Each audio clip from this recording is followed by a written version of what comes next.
pass of the first cohort of provincial legislature members in Gauteng, representing the ANC. After about 15 years serving in different portfolios in the Gauteng government, Kachala stepped away from politics and into academics. In 2012, Kachala was appointed as a professor at the Wits University of Law. He comes into the position of acting police minister at a time when public faith in the country's law enforcement agencies is at an all-time low. He is expected to provide a steady temporary hand as the country waits in anticipation for the SAP's Commission of Inquiry. Thabiso Koba, Eyewitness News. Deputy President Paul Mashatile is set to face a 10,000 rand fine for failing to declare to Parliament a diamond gifted to his wife by diamond dealer Louis Liebenberg.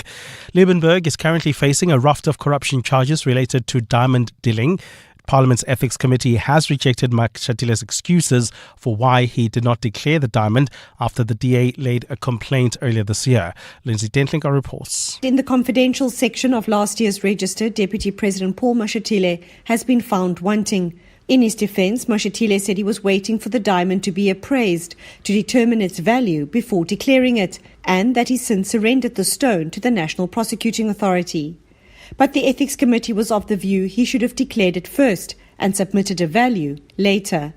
Co-chairperson of the Ethics Committee, Luciso Makubela, says MPs are required to disclose the financial interests of their immediate family in the confidential section of the register. Members of Parliament would put those financial interests of their immediate family members, which we believe should not be consumed by the public in a manner that would expose them or prejudice them. After refuting reports about owning a property in Cape Town, this year Mashatile has added the disputed Constantia property in his public disclosures. Lindsay Dentlinger, Eyewitness News, Parliament. The country is waking up to a major trade shakeup with 30% US tariff on South African exports coming into effect from today. New US tariffs on imports from dozens of countries kick in today, hitting products with duties ranging from 10 to 40%.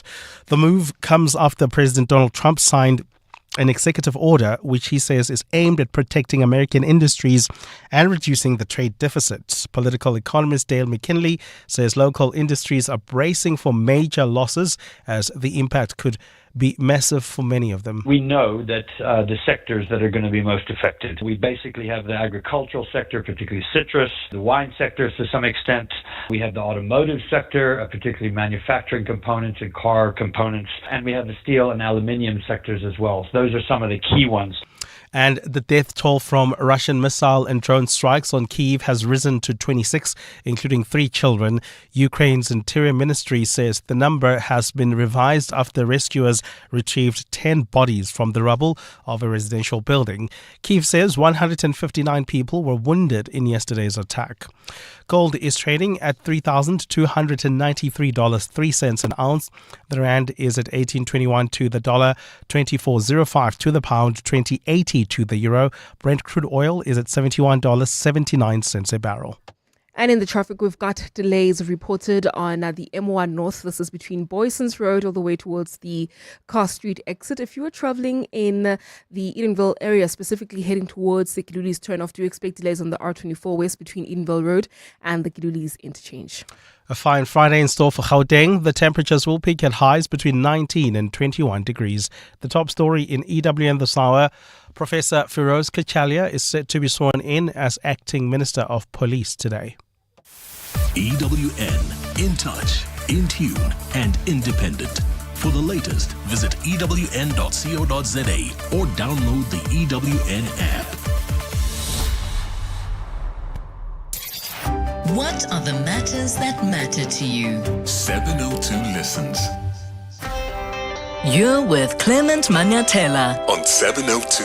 Let's walk the talk. Streaming on the Prime Media Plus app. DSTV channel 856. 92.7 and 106 FM.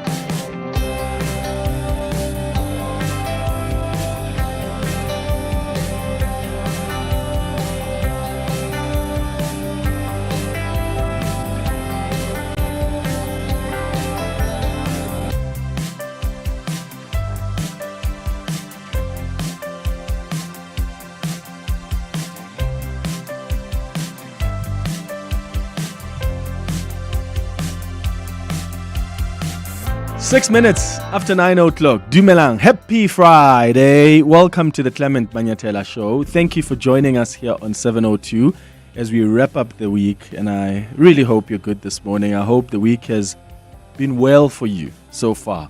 Every Friday, we do Gratitude Friday on the 702 open line. This is where you call us and you can tell us what you are grateful for this week. What happened this week that put a smile on your face? What happened this week that you are happy about? What are you celebrating? Share that with us so we can celebrate with you. 011-883-0702 is where you can share that with us. The WhatsApp line is 072-702-1702. Feel free to post it on YouTube as well. If you are watching us on YouTube, very easy to do so. Go to the 702 YouTube page if you want to watch and listen to this conversation at the same time. Just like Jurifik on YouTube, who says good morning, and Lloyd Penduka there, who says morning. Stevens, morning to you too as well on YouTube. Now, the 30% tariffs that we have all been dreading are here. South African goods and produce exported to the US will be levied at 30%. This, my friends, is devastating for us. It's devastating for our economy. It's inevitable that jobs will be lost. The Reserve Bank governor actually was warning the other day that the tariffs would cost about 100,000 jobs, especially in the agriculture and automotive industries. And I wonder if you are in these industries that are expected to be the hardest hit. Do you have any contingency plans? What do you foresee as the impact? I would like you to give us a call on that. The US has not taken us seriously throughout the negotiation process. They asked us to make a deal. Our government made a proposal to them. They didn't come back to give us feedback. Instead, they came to us this week to ask for another deal without giving us feedback on the initial deal that was proposed.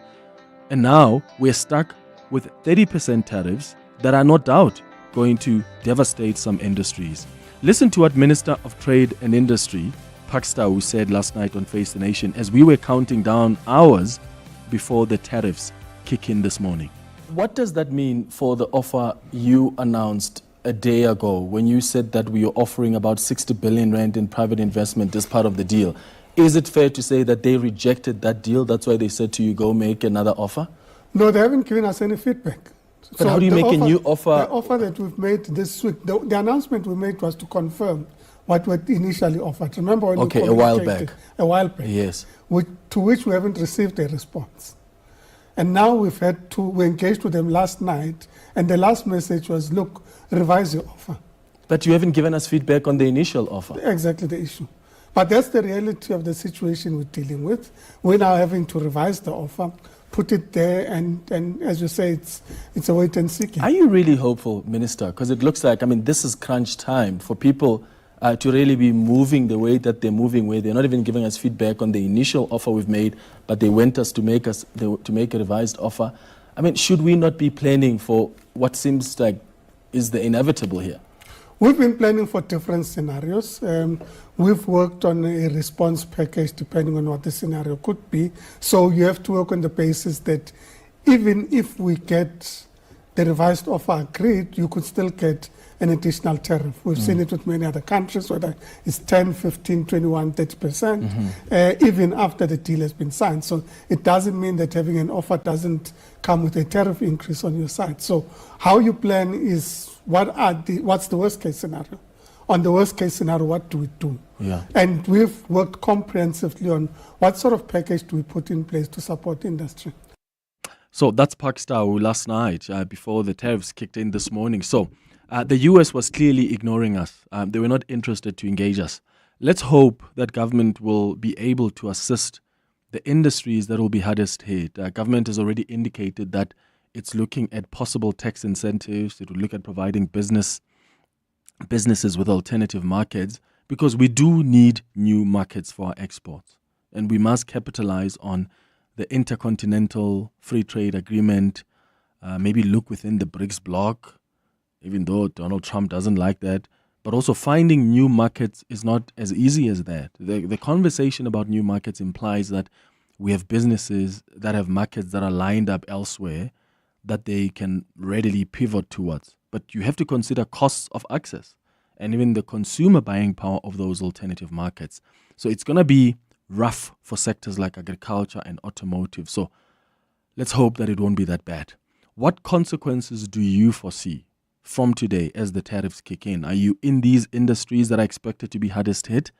Do you have any contingency plans? What do you foresee as the impact, even on the global economy? 011-883-0702. WhatsApp's on 0727021702. Here's another question for you. What is that one thing you have waited for so long and you received it? It could be a house that you wanted to buy. It could be maybe peace in the family. There's been so many fights that you just couldn't wait for there to be harmony, and it suddenly happened. How did that feel? It could be a partner that you waited for, or maybe you've always wanted a child and you waited for so long to have a child and you finally had one. Maybe a job. How did you feel when you finally got it? And I'm asking you this because the case between Vodacom and Nkosana Makate is still ongoing. And it's still going to go on for a while. I mean, this man has been waiting for this matter to get to finality. And now the matter has been sent back to the Supreme Court of Appeals, and he seems to still have the energy somehow to keep on fighting. Have you ever waited for something for so long, and how did you feel when you got it? And what made you not give up? Was it a house you waited for? Was it a child? Was it a partner? Was it a job? Please let me know. Give us a call or send a WhatsApp voice note. Between 10 and 11 o'clock, I'm really excited this morning. We're going to be hosting sign language interpreters on our Across the Desk feature today. We'll find out more about their work. At 11 o'clock, we do our relationship feature. Today, we're talking about emotional flooding in relationships. How should we deal with it? I mean, we all deal with the sudden, powerful emotions every now and then in our relationships. In fact, relationships involve emotional exchanges that can sometimes become overwhelming. And one such phenomenon is flooding. It's a psychological response where you feel emotionally overwhelmed due to intense conflict or negative interactions. And when you're in that state, you end up saying hurtful things out of anger, and because you're deeply hurt, and you end up hurting your significant others. So how should we be dealing with emotional flooding? That's what we're going to be discussing on our relationship feature at 11 o'clock. That's the show coming up over the next 3 hours. Clement Manyathela, streaming on the Prime Media Plus app. DSTV channel 856, 92.7 and 106 FM. Good morning, Clement. For Gratitude Friday, it's been an emotionally taxing week, but I'm so grateful for the growth, for the emotional growth, because last year, if I had this kind of week, I would have been finished. But I'm so grateful for the ability to know that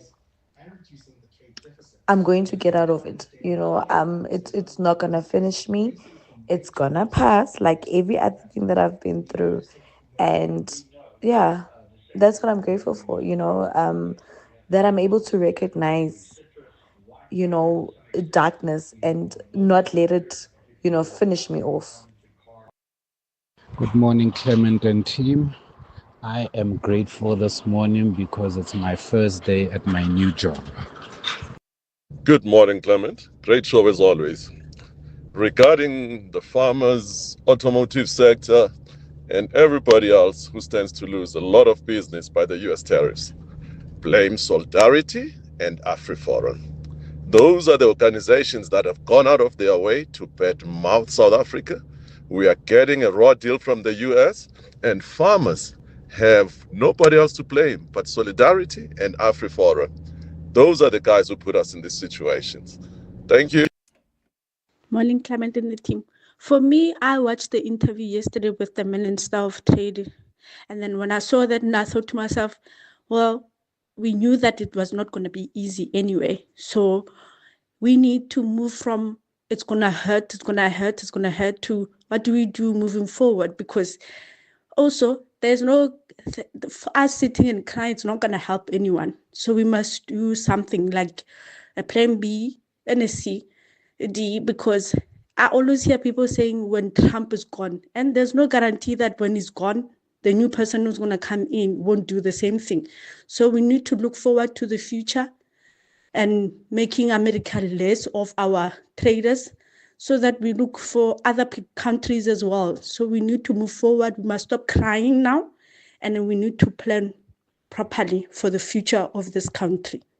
Yeah, I absolutely agree with you. I think let's just accept that this is our reality now, and at least government is looking at a package for some of the industries that will be hardest hit, and I hope that's going to be smooth because that planning needs to start now.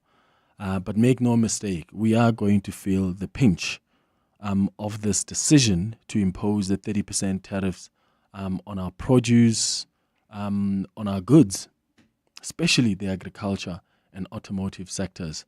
Let's hope that we'll be able to navigate these rough waters. It's 17 minutes now after 9 o'clock. Your voice, Your station. your open line Walk the talk with Clement Manyathela. on 702.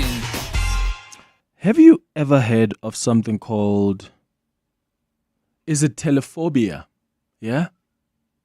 It's called telephobia. Found out about this week. This is a fear of calls. And I was reading an article the other day that Gen Zs actually have a lot of telephobia. The way that they interact with their phones and their expectations around calls is very different to how the older generation, or perhaps even the younger generation now, goes about it. So they have telephobia, which is the fear of calls, because calls give them anxiety. I mean, they don't like the telemarketing calls, but also they don't like taking calls. I would imagine, especially if they don't really know who you are. And I wonder what your relationship with your phone is. Like, are you a person who you love making calls? Do you believe in texts? Do you believe in actual text, or do you do WhatsApp or vice versa? Or do you avoid calls that you don't know? I've said before that I really find it weird that people are still obsessed with calls when we can just text. But I also find it rude when people who don't know you call you and they've never spoken to you. I think that's weird, and I think that's rude. Like, if you know someone, if you don't know anybody, so if I don't know Abel, and I get Abel's number, and the first thing I do is to call him, and I'm like, hey, this is Clement here, my name is Clement, I just find that to be the weirdest thing ever. Because if you get someone's call, contact, just send them a message, hey, this is my name, I'd like to call you about this. Please let me know when you have time. Isn't that decent enough? But I find that we don't get that. And the Gen Zs are actually one of those that they're at a point where they've got anxiety even about the calls that often come. And I share that anxiety because when I'm getting a call, you have to make sure you know me. I have a relationship with you of sorts, either professionally or we are friends or we're colleagues. I get that. But if I don't know you at all, at the very least, I expect that at least you're going to send a text first and you're going to say who you are before you just randomly call me. I just find that to be rude. How do you interact with your phone? I don't really SMS a lot because WhatsApp is so easy. I also think that you shouldn't be sending people WhatsApp voice notes that you don't know. Like, send a text first. Like, now I must listen to your voice. I don't even know who you are. So I share that, with the Gen Zs. Where do you stand on that? And what's your relationship with your phone? Do you have fear of calls? Do you have telephobia, as they call it? Are you a texter? Are you a WhatsApper? What are you? Where do you stand? 011-883-0702. The WhatsApp line is 072-702-1702. 21 after 9. Your voice, Your station. your open line Walk the talk with Clement Manyathela. on 702. Norman, you're calling us from Diepkloof. Good morning. Clement, good morning, and good morning to everybody. Sure. Clement, I've got a different view about the Donald Trump tariffs. Mm-hmm. I'm in the agro-processing sector. Black business struggling for everything. For daily sunshine, you struggle. So when I look at what is coming, the tariffs are coming, you're looking at a lot of the country. But there's a part of it that really doesn't make sense to me. We are crying, yet these exported products, they go to the States and everywhere else where they get charged more. The local use, the price then gets increased because there's an export part to it. The export is the A grade. The local use is the C and D grade. And we still pay higher for it. So how about we reset the relationship for the local consumer of the very same products that we produce in this country? Because the export market has made people aloof to the mere fact that we are a country with so many negatives. The worst for this, the worst for that, the overpricing, the overtaxing, everything over. And yet, here's a chance for us to set this thing straight. If we, as a local consumer, do not get fair price, what is the need for us to cry? All of us. Now government must bail them out. Yet the same government can't help a struggling black business get off the ground. I've got years of experience. The funding and the lack thereof keeps us depressed. So I'm saying to you, I do not hear, or I don't want to hear about taxpayers' money to bail out people who are aloof. Because the poverty that we face is reality. And I don't see or understand the value of this conversation. Because to me, it seems that the haves are kept comfortable. And the have-nots will see to finish. I'm very frustrated by this thing because I think our moral compass is towards the haves to keep them pretty. And the have-nots will never see the light of day. That is my contribution. That's how I feel about it. I feel we should have better conversations about struggling people who are trying to make sure that at the end of the day we deal with localized, rural, semi-peri-rural poverty. We are a nation of consumers of wrong things. Quotas is the order of the day, is the meal of the week. Every week, every month. Why are we not investing in green gardens, localized kolokish, so that our children know what is a butternut and a spinach and what it tastes like? Not the kota ya paloni. No, I hear you, Norman. But I also think that investments come in different forms, right? The very same people you want empowered, even in rural areas, they also get empowered through jobs that some of these industries that are about to be the hardest hit, like the jobs that they get through those industries. So I think it's important to realize that the impact is actually going to be on the very people you want empowered. There are people who are going to lose their jobs. It's inevitable. The Reserve Bank governor puts that at 100,000 jobs. That is devastating. And whatever package that our government is going to come up with, I don't think that's just suddenly going to be so sufficient to cushion the economy and those industries against even possible job losses. So I hear what you say, that maybe we need to look back at the markets we have here as opposed to the obsession with the outside. But I think it's more nuanced than that. But I appreciate your thought and your contribution, Norman. Thank you so much for that. I've got some more messages coming through on YouTube. Olivia Saibu says, "Hi Clement, I'm a 46-year-old and I get so much anxiety to pick up a call, known or unknown. I go for up to 3 days without taking calls. The thing, people think I'm dodgy and they don't understand." Yes. Oh my goodness, it's so great to see that there are people who are like some of us. Calls are so weird. Especially when you can text.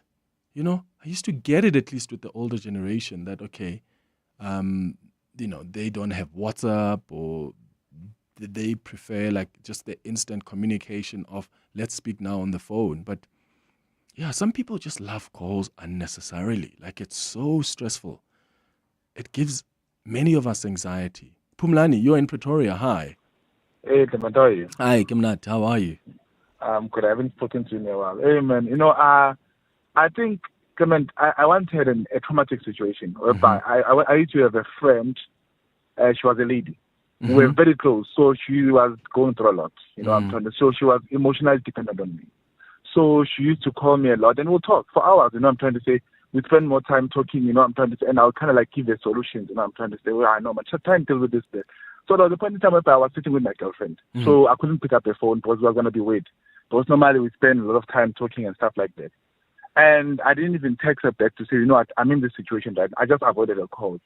Clement, the following day, I saw on Facebook, rest in peace, rest in peace. I felt so bad. I couldn't even, I felt like I killed her. No. I'm trying to say. So for me, Clement, calls are very important. And especially also as a father, I feel like my baby mama used to call me with different numbers. So I always feel like, anxious. Whenever I get a call, I want to pick it up. It doesn't matter. And I'm a driver. I'm overdraft. So whenever I receive a call, I pick it up because I'm afraid that maybe it might be something that is very important. And if I don't attend the call, then maybe something might happen. Especially, I feel like as a parent as well. I mean, you always want to pick up a phone because you don't know what's going on. Absolutely. So I feel like for me, a phone is a very important thing. Sure. I'll always pick up a phone, and they said either it's a number that I know, I don't know. I'll pick up the phone. Thank you very much. Oh man, Phumlani, thank you for sharing that. And if you don't mind, the friend who passed, was it? Were they sick, or what was the circumstance? It was trauma. She was just going through a lot. Yeah, she was just going through a lot. It was a family thing and stuff like that. Yeah. Oh man, I get it. That thing haunted me for a very long time. Till this day, I still feel like, I'm the part of, but then, it's a psychological thing, but then I managed to deal with it, attend therapists and all of those things because that was a very traumatic situation for me. So that since from that day, I respect calls. It doesn't matter which, I pick up calls. Doesn't matter which call. I just decide to be something like that. Okay, thank you very much, Clement. Phumlani in Pretoria, thank you. Yeah, I get it. I get it why you respect calls so much. I mean, that is quite traumatic. Olela, you're in Bedford View. Hi. Hi, Clement. How are you? Hi, I'm okay, thanks. Hi, Clement. I prefer calls more than text, hey, because people can drag a conversation on text. It starts with hi, and then you reply hi, and then they say, how are you? No, I just want you to get to the point, and then we conclude what we're talking about. Yeah. I don't have time for the back and forth of a text. Yeah, some people are like, hi, and then hi. Just get to it. Just get to it. We don't have too much time here. I get you. Kolela in Bedford View, thank you. Let me know more of your thoughts. Send us a WhatsApp or give us a call. Let me take you quickly to Pretoria before the headlines. President Cyril Ramaphosa is speaking to journalists there. Firoz Kachalia has just been sworn in as the acting police minister, and the president is just making some remarks. Have to ask for an extension. We will give consideration to that. So I do want this matter to be resolved as quickly as possible. But at the same time, we've had to provide leadership to the police service. We can't leave a vacuum. And whilst all this is happening, the Minister Kunu is on leave. He's on leave while this matter is being resolved. And he is preparing himself, as I hear, to appear before the commission. And he has welcomed the appointment of the commission because he wants to tell his own story and clarify matters. When it comes to the United States, it's not for me to comment whether we're dealing with people who are rational or not. We deal with every government with the required respect and required dignity, and that is how we conduct our foreign policy and our diplomatic matters. So with respect, we will deal with them, and we obviously expect that the respect will be reciprocated on us as well, so that we can all deal with each other as honestly as possible. He will be fired if he doesn't ask a question. Mr. President, really Chiti Jones from ENCA. Obviously, Parliament has named the members of who will serve on the ad hoc committee investigating allegations by Lieutenant General Mkhwanazi. Just the expectations ahead of this process. And just lastly, South Africa and China, part of the BRICS as well. You're being slapped at tariffs. Is it time to seek alternative markets, or are you going to rigorously still negotiate the US? Well, the whole process of dealing with countries on a trade basis requires that we should be multidimensional. We should not just focus on one country, and we've been encouraging our companies to look out to export their products to various markets. because it is too risky just to focus on one market. And so we are going to go all out to support our companies to seek out other markets. When I travel overseas, I usually take a business delegation so that they can go and search for new markets wherever we go. And the same thing happens with the Deputy President and other ministers as well. So for us to grow our economy, we need to be much more vigorous and robust with our international trade. And it must be as international as the word international means. That's President Cyril Ramaphosa just after the swearing in of the acting Minister of Police, Firoz Kachalia. Let's get you the latest in Eyewitness News headlines. Sister, good morning. Thanks, Clement. Good morning. Professor Firoz Kachalia has officially been sworn in as acting Minister of Police. Kachalia will be replacing Senzo Mchunu, who has been placed on indefinite leave following corruption allegations made against him. Kachalia took his oath of office at the Union Buildings this morning in the presence of President Cyril Ramaphosa. I now request the acting Judge President to either swear or affirm him into office.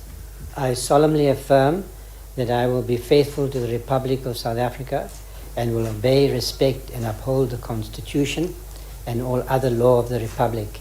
And I undertake to hold my office as Minister with honor and dignity and to be a true and faithful counsellor, not to divulge directly or indirectly any secret matter entrusted to me, and to perform the functions of my office conscientiously and to the best of my ability, I so affirm. And the global watchdog for the Financial Action Task Force has completed its on-site visit to South Africa as government now waits to be considered for removal from the notorious grey list. South Africa was added to the list in February 2023 for failing to have enough measures in place to prevent money laundering and terror financing. Those are the headlines. This EWN and more at 10 or as it happens. EWN Traffic. Travelling on the M2 West, we've got some delays between the Crown Interchange and Main Reef Road. There's also slow-moving traffic on the N1 South approaching Olifantsfontein Road, while travelling towards Bedford View. Delays on the N12 West. This is between Edenville Road and the Kilulis Interchange. Please be on the lookout there and drive with care. I'll have your next traffic update at the top of the hour. There's more EWN on air, online, and on the EWN app.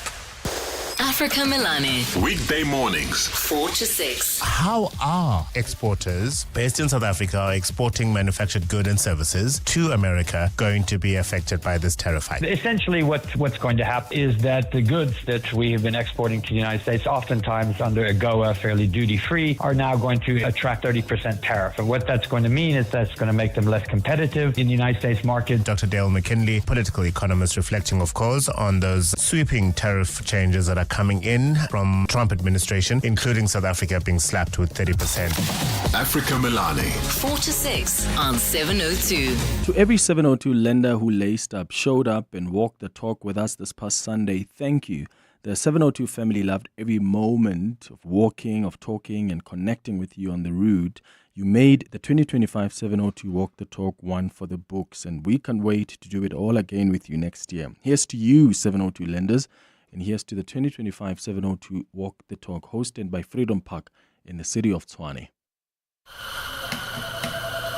And there you go, your favorite latte, hot and ready. You never disappoint. Listen, did you see that email? God, it's going down. Let's catch up later. Got another Zoom meeting. Oh, okay, cool. Later.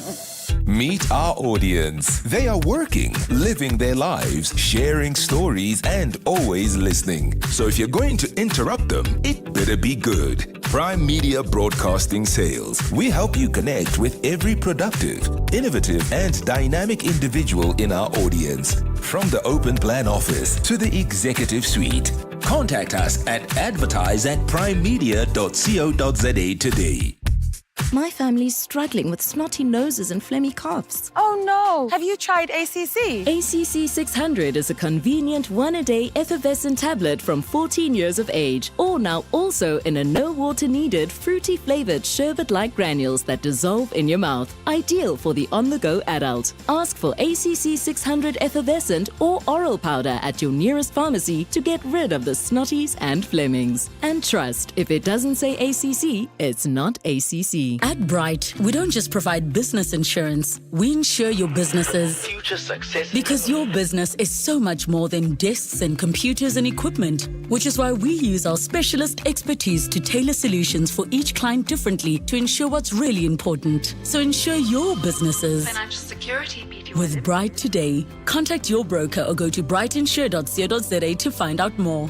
Bright, approach risk with purpose. Bright is a licensed insurer and authorized FSP. So we did a thing, a full commitment kind of thing. We've partnered with Sixt to bring worldwide to your doorstep. So you see how that's a serious thing, because that's what you deserve. We know you're the GOAT, so premium it is. Premium service, premium vehicles, premium you, premium us. Sani Sixt is all about adding extra to ordinary. Extra reach, extra countries, so you can be extra premium worldwide. Be the greatest of all time and rent Sani Sixt. 702 and corporates that care with Bata are talking about Bata Children's Program.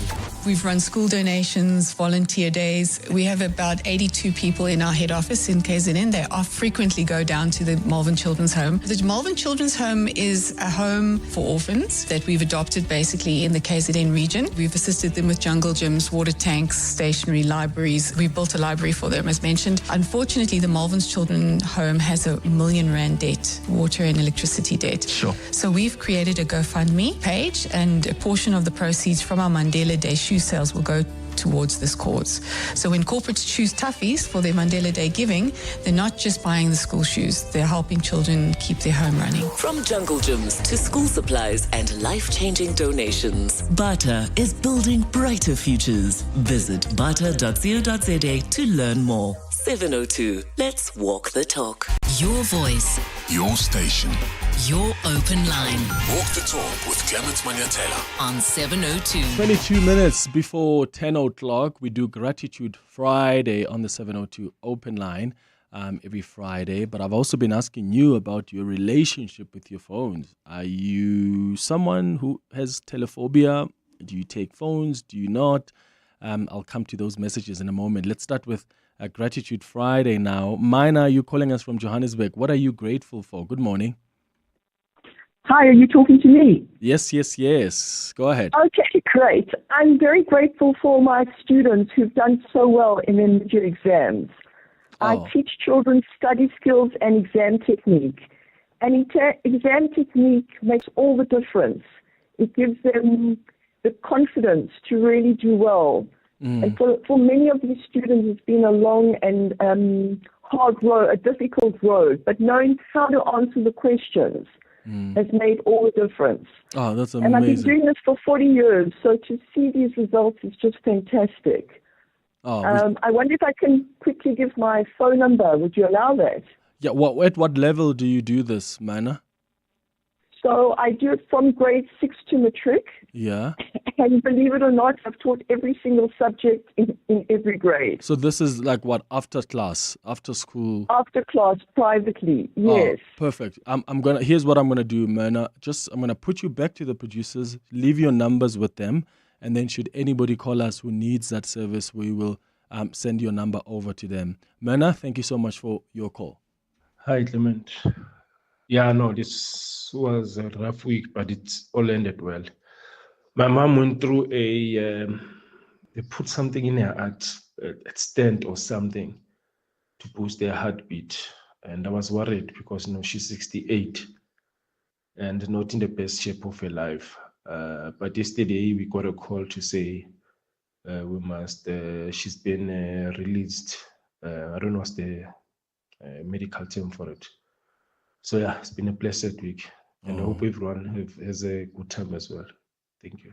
Oh man, thank you for sharing that with you. Great to hear that there's some relief.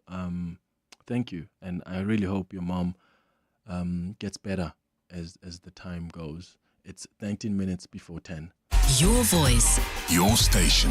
your open line Walk the talk with Clement Manyathela. on 702. Good morning, Clement. Very funny. When you are in the medical industry, calls are your thing. And the thing is, you have to take any call because somebody may be trying to refer a patient. So it doesn't matter whether the person knows you or not. That's how it's done in the health sector. You communicate by calling because you must explain your story. Explaining your story or why you're referring a patient via text doesn't work. Good morning, Clement. I'm Sweden Watema. I think I also suffer from that telephobia too, because whenever I'm about to take a call, I get very irritated and kind of like nervous just by hearing the voice on the other end. I get uncomfortable. I rather text or make a voice note on WhatsApp, but taking a call on real time just doesn't work for me. Thank you. No, Clement, you're taking it from a professional journalist point of view. I don't respond to SMSs and WhatsApps from numbers of people that I don't know. Calls, maybe I'm old school like that. Call settles the thing for me very quickly. If I call you, because I got your number from someone, for whatever reason, I will call you, and then after, probably I'll send you a message to say that I'm trying to get a hold of you due to whatever reason. But for me, calls is better because I suspect people would do the same to me. If I just send them a message out of the blue, not having spoken to them, for me, that's an invasion. Yeah. That's my view. I absolutely agree. In fact, someone else on Twitter says, Clement, a call, this is Toby, says, Clement, a call should be necessary and it should also be agreed upon on text, regardless of I know you or not. You don't just check up on me or some friends just video call from nowhere. I ignore that. I actually agree with that. I do think that even when we know each other at some level, like have the decency to say, hey, are you able to take a call? I mean, siyasebenza, guys. We're not just chilling. So sometimes you're in a meeting, sometimes you're on air. Like, you shouldn't just call people. Like, it's just ask, hey, are you able, unless it's an emergency.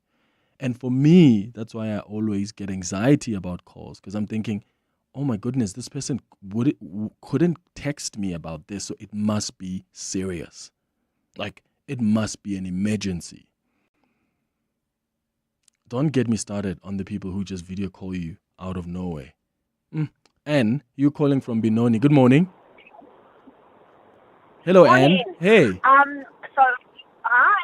Morning. So I own a recruitment agency. Yeah. And let me tell you, I think that is why Gen Zs struggle to get jobs.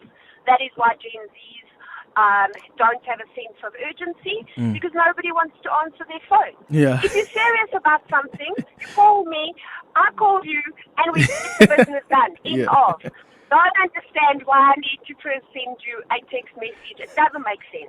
If it's on a personal note and I want to just say, hi, Clement, I think you're good at your job and I want to give you a compliment, great, I can do that in a text message. But if you want to do business with somebody, for goodness sake, pick up your phone. Yeah, I think, I agree with you there. I mean, if you've gone for interviews and you're expecting some feedback, you've got a responsibility to check out and answer every call that comes through, because it could be that potential employer. Correct. Even if it's not about the job market, as I say, if it's about business, answer your phone. If if it's somebody that's phoning you inappropriately, you can just say, you sound lovely, but I'm not talking to you now, and you can put down. But I think people make it far too complicated, and there's too much time in between. Yeah. And that's why we lack, and we don't have a sense of urgency. That's my opinion, for what it's worth. Anne, thank you so much for sharing your opinion with us. I think Anne makes a fair point in as far as, as a recruitment agent, I think I get it on that part. That if you've gone for interviews and you are expecting a call, you can't apply this system of I don't take calls, because sometimes that's how your potential employer is going to get through to you and not via email. So you've got a responsibility to be alert, especially during that time. But if it's someone who wants to poach you, I'm sure they can find an email. If they've managed to find your number, they can get your email, or they can actually send you a text. Yeah. King in Pretoria, what are you grateful for? Hi, Clement, how are you? Sure, man. Go ahead. Yeah, my story is a bit, sad, but the good part of its sadness is, I don't need to wait for an angel to come to earth to realize that God is there. I remember when I was doing my matric, I was raised by my mom, and she was a cleaner. When you have friends and classmates, you share about your journeys, your dreams and aspirations. And some will say, yeah, we hear that you want to become a doctor, but who's going to send you to school because your mom is just a cleaner, And that hurts. But there is something that I've realized about a dream or a purpose. It doesn't, as much as you can be hurt by what people say, it's stuck with you. It hurts you. It bothers you. And thank God she did manage to raise some money to send me to pay for the registration fees, because that time NSFAS, it needed us to pay registration fees so that we can get funding. And when I get to the university, one of my lecturer, for no reason, she asked a question, and I've answered. She liked my answer, and she called me to her office, and she asked, she started asking about me, where did I study? Yeah. And on my second year, I was hired as a student assistant, which I was tutoring the first year, and then I became a tutor. When I moved to third year, I tutored first and second. When I moved to the fourth year, and then the whole undergrad. And today, Clement, I'm a senior lecturer at one of the biggest universities in South Africa. And I have a doctorate. I travel the world. I always make sure every year I go to high school and encourage kids. Amazing. Teach them how to select careers. And I'm an international author, scientific scholar, and for me, it's not just only about my ability to do that. It's the grace and the people that God have put before me to make sure that these purpose comes to reality. Oh, King, listen, you deserve this, my friend. You deserve that. Thank you so much for sharing that story with us. So inspiring. Being raised and coming from a background like that to now holding a PhD and traveling the world, that's incredible. And I love that you're paying back. You still go back to the high schools and really just contribute there because you remember where you come from and you want to make a difference in someone's life. Thank you for sharing your story with us, King, in Pretoria. It's 10 minutes before 10. This past Sunday, Joburg walked the talk together. Thousands stepped up, stepped out, and stepped forward. And none of it would have been possible without the incredible partners who walked this journey with us. As Polar Ice Cream, we were indeed very excited to see just how people engage together. We partnered with 702 because our philosophy aligned with what 702 is doing, engaging with community. We also want to walk the talk when it comes to making sure we provide good value for money products to all our consumers. We will definitely be back next year. There's no doubt about that. We're really excited. For us, it's always about a long-term engagement. A heartfelt thank you to every sponsor who made this year's 702 Walk the Talk possible. You Sinovuyo powered the spirit of a city walking as one. The 702 Walk the Talk was hosted by Freedom Park in the city of Tshwane. At the heart of global conversations shaping the future, Africa's voice matters more than ever. As Africa's largest bank by assets and lead sponsor of the B20 Summit, Standard Bank Group is proud to spotlight the continent's growth, partnerships and potential on the world stage. Through informed dialogue and powerful partnerships, Standard Bank is driving sustainable growth where it matters most. Standard Bank is an authorized FSP and registered credit provider. Imagine 30% off everything for your garden this week only at Stodell's Garden Centres. This special offer is just for Stodell's Garden Club members. Not a Stodell's Garden Club member yet? Simply sign up at Bryanston, Ferndale or Menlo Park and start saving right away. No waiting, no catch. Drop in and see why there's such a buzz about Stodell's. Hurry, offer ends 3rd August. Stodell's Garden Centres. Create happiness. Food Lovers Market is bringing you unbeatable deals this winter carnival. Buy delicious beef oxtail at just $99.99 per kilo. 2 400-gram packs of Food Lovers ground beef for $79.99. Save on 16-piece chicken braai packs at $49.99 per kilo. And enjoy chicken fillets at only $69.99 per kilo. Valid until 3 August. Only at Food Lovers Market. Winter Carnival now on. The Johannesburg Philharmonic Orchestra's early spring season features a stellar lineup of international and local talent. Enjoy favorites by Mozart, Beethoven and Tchaikovsky. Concerts run at the Linda Auditorium on Thursday evenings from 7 to 28 August. Book at Quicket. Visit jpo.co.za for more info. Your voice. Your station. Your open line. Walk the Talk with Clement Manyathela on 702. 8 minutes before 10. Calls or no calls? Mpo, you're calling from Protea North. Good morning. Clement, good morning. Sure. Hey, I also have a problem with taking calls, and I'll give you a reason. So Yeah. I'm in the taxi industry. Ne? Yes. I'm a taxi owner. So all my drivers, I've saved them as Zulu taxi, Mabaso taxi, Khoza taxi. Yeah. Immediately I see the word taxi, I know it's problem. Yeah. And I know with the 30% export gone from my income. But what if it's an emergency that needs your attention, Mpo? Yeah? What if it's an emergency from Zulu Taxi that needs Yeah, your the urgent Zulu taxi attention? is only emergency. Clement, those guys will never call you and say, "Mlungu bengibolisa." Yeah. They only call you With when problems. there are problems.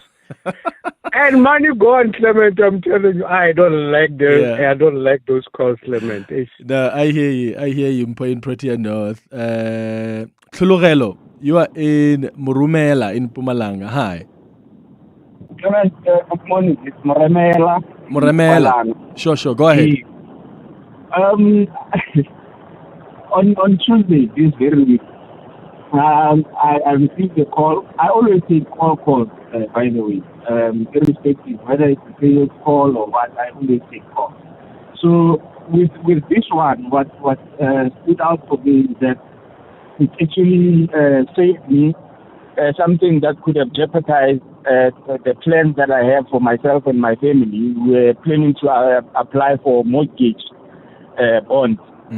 So the call that I took made me aware that there's a fraudulent account that was opened under my name. So I'm thinking, had I not taken the call, I wouldn't be aware that there's a fraudulent account under my name that was opened.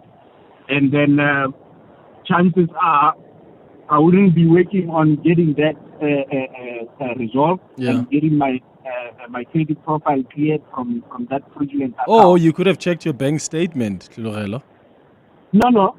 This is an account that was opened in December last year. So they didn't use my banking details. They used my ID. So the ID is now linked to a certain account under those trading accounts. So it's on ITC right now. Okay, Tlulugelo. That's the reason why he takes calls. On YouTube, Bongani Mkonza says, Clement, we work at business development managers and sales reps, and calls are part of our job requirements. We want to do business. Reject us straight up. We will take it on the chin, but please answer the call. Ooh. Yeah. Oh, yeah. I hear you, Bongani, but it's so tough. It's so tough. Sim Monchi on YouTube says, "Hi Clement, I wanted to check, how has streaming live shows now affected your wardrobe?" Has it? Have I changed how I dress? No, it hasn't. I mean, look at how I'm dressed today. I mean, today is one of the laziest days when I woke up and I didn't know what to wear, and I just grabbed the most comfortable thing that I came across. So, but I do sometimes come, I have come like with my running clothes once in a while when I have to go to gym. Sometimes I come to work like that, or maybe after I've done a run. Doesn't happen that often. But yeah, we don't really dress up. You know who dresses up to come to work? Nokukanya Mtambo, who stands in for business for Muteo. She comes in high heels at 4 a.m. in the morning. And I'm like, ma'am, where do you get the energy for that? when I'm standing in for Bongani on breakfast, that's someone that I know who dresses up for work. The rest of us, we just come like this, really. 3 minutes before 10. Hey, morning, Clems. Now, my phobia started when I used to work for a toxic company where the boss had my personal numbers and he would call at any time of the day to insult and, be toxic at any time. So from that point on, that's when I started having this telephobia. Now I still think that people are going to call and insult me or, tell me to put me down and whatnot. So yeah, so that's where it started. But now I think I'm getting better. Out of that company for the past 2 odd years. So now I'm better nyana. But yeah, hey, that was bad. Cooks from Devland. Great show, yeah? 702 delivers on the matters that matter to you. Hi, this is Craig from Kempton Park. What an amazing experience, I must say, especially visiting, people behind the scenes. There's a lot of amazing people that we don't know about behind the scenes that's working very hard to serve you, the listener. Very, very impressed with everything that's going on. Fantastic studios, very professional setup, trendy, vibey. It epitomizes everything that this radio station does, and definitely it is the radio station for the people. Thank you for sharing your thoughts. so we can deliver more on what matters to you. 702 listens. Let's walk the talk. Don't miss the remarkable, versatile and world-renowned bus guide Soweto String Ensemble at its annual performance featuring a wide range of popular music favorites from classical to amapiano. These young musicians will be joined by South Africa's charismatic diva Sibongile Mngoma, singing jazz, blues and rock songs. The concert takes place at the Linda Auditorium on Sunday, the 3rd of August at 3 p.m. Book now at Quicket. Are you looking for the best savings on spectacles? At Specsavers, enjoy 1,500 Rand off when you get tested at South Africa's trusted and most established optical group. Get 1,500 Rand off all frames in store, or use your 1,500 Rand off on our leading lens enhancements, such as drive light lenses that reduce artificial glare whilst driving. Book online or call your nearest store today. Affordable eye care, Specsavers. T's and C's apply. Medical aid plans, they're normally like this. So, you'll need to take this form and this. Don't forget this too. Okay, wait. Don't forget this one. Wait. Okay, done. My back! Sorry, sir. That's gonna have to come out of your savings. At Bonitas, we make our plans simple, so they're easy to understand. We also offer a benefit booster and a range of other benefits that don't come off your savings. Visit bonitas.co.za when you need us. Bonitas, medical aid for South Africa. T's and C's apply. It's the final days of the Dial-A-Bed annual super sale with up to 33% off. Don't miss out on SA's best bed deals. The Sealy Celebration Queen Set is now only $8,999, and the 40 Winks Active Zone Queen Set is reduced to $11,999. Plus, get next day delivery on our best sellers. Dial-A-Bed. Sleep for life. This is EWN. Good morning, I'm Sfiso Zulu. We begin in the capital where Professor Firoz Kachalia has officially been sworn in as Acting Minister of Police. He will be replacing Senzo Mchunu, who has been placed on indefinite leave following corruption allegations made against him. Kachalia took his oath of office at the Union Buildings this morning in the presence of President Cyril Ramaphosa. I now request the Acting Judge President to either swear or affirm him into office. I solemnly affirm that I will be faithful to the Republic of South Africa and will obey, respect and uphold the Constitution and all other law of the Republic. And I undertake to hold my office as Minister with honour and dignity and to be a true and faithful counsellor, not to divulge directly or indirectly any secret matter entrusted to me, and to perform the functions of my office conscientiously and to the best of my ability, I so affirm. Justice Minister Mamluku Kubai has expressed outrage following the murder of a prosecutor attached to the New Brighton Magistrates Court in Gqeberha. Tracy Brown was shot by 4 men in front of her home yesterday in the presence of her partner and child. The NPA has described the killing as an attack on the rule of law and its tireless efforts to hold criminals accountable. The motive for the attack is not known, but it comes after the murder of another prosecutor, Ilona Sombulula, from Engcobo Magistrates Court earlier this year. The minister spokesperson, Terence Manasseh. Minister Mamluku Kubai condemns the attack, calls for urgent action, and urges the public to assist law enforcement. While the National Prosecuting Authority has measures in place to protect prosecutors, a matter she recently briefed Parliament on, the minister stresses the urgent need to review and strengthen these protections, particularly in high-risk areas.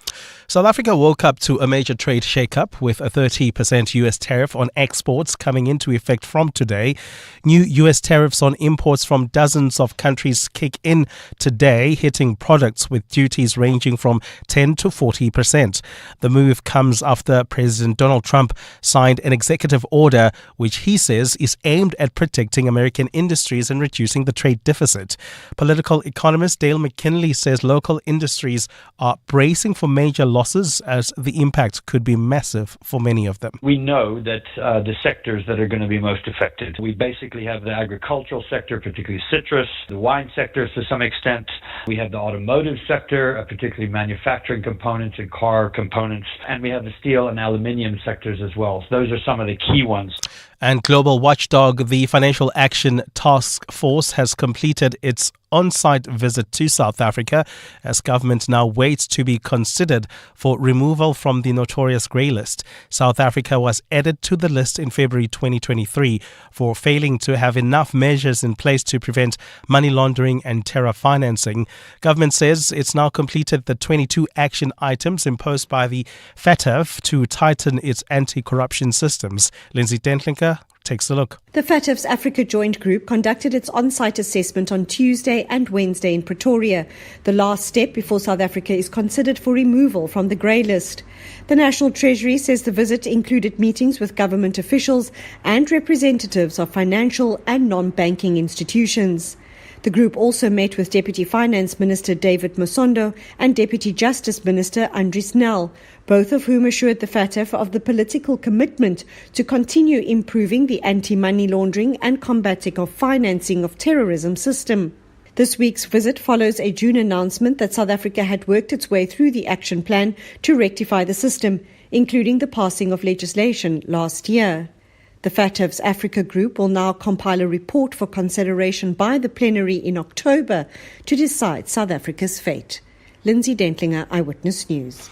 Gold is trading at $3,293.03 an ounce. The rand is at 18.24 to the dollar, 24.07 to the pound, 20.80 to the euro. Brent crude oil is at $71.79 a barrel. And in the traffic, we've got delays on the M1 South. This is just as you approach the Crown Interchange. There's also queuing traffic on the M2 West towards the Crown Interchange due to an accident that I'm seeing along my maps. If you are traveling on the N3 North, some delays between Van Buren Road and the Gidulis Interchange. A fine Friday in store for Gauteng today. The temperatures will peak at highs between 19 and 21 degrees. The top story in EWN this hour, Professor Firoz Kachalia has officially been sworn in as acting Minister of Police. EWN, in touch, in tune, and independent.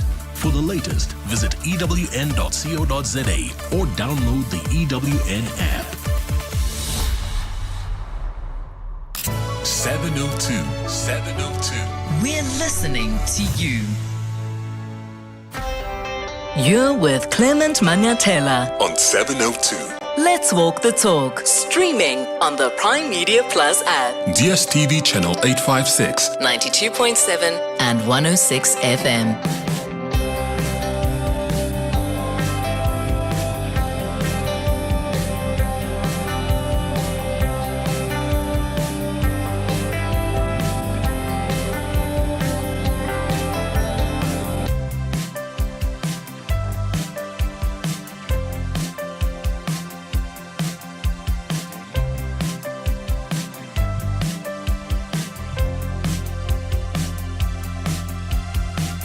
Seven minutes after 10 o'clock, Dumelang, welcome to the second hour of the Clement Manyathela Show. Thank you for staying with us here on 702, and thank you for your thoughts, your contributions on the 702 open line, and thank you for your comments on YouTube as well. As you see, probably on YouTube now, you're seeing there are 3 people who've just joined us in studio. Well, that's because on Across the Desk this morning, I'm hosting sign language interpreters, and we're going to be finding out more about their work. So let's get straight into it.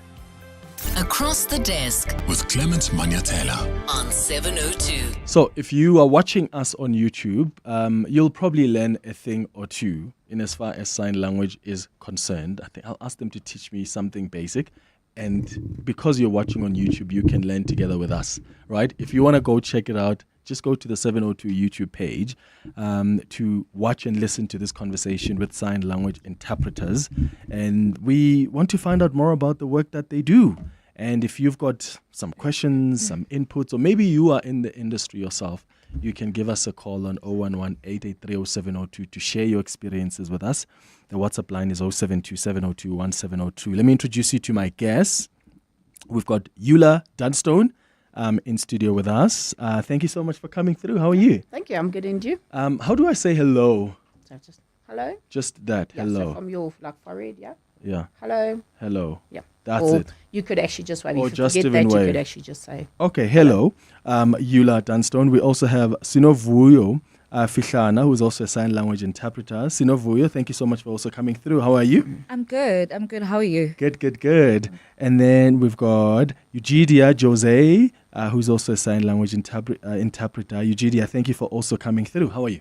Hi, I'm fine, thank you. Thank you very much for the opportunity. Yes, I'm really fascinated about how you guys got into sign language interpreting. And I'll start with you, Eula. What was it for you? Have you, growing up, always wanted to do this? So my parents were deaf, Mhm. so I did just growing up. You find yourself interpreting for them at Yeah. various places, and then I had left work to look after my kids, and then I wanted to go back into something I enjoyed, and it was interpreting. So I Yeah. decided to go just be qualified, and then I've just been working as a freelance interpreter. How did you navigate it with your parents? Like, did they take you guys to school so that there can be ease of communication, or did you just have to learn as you go?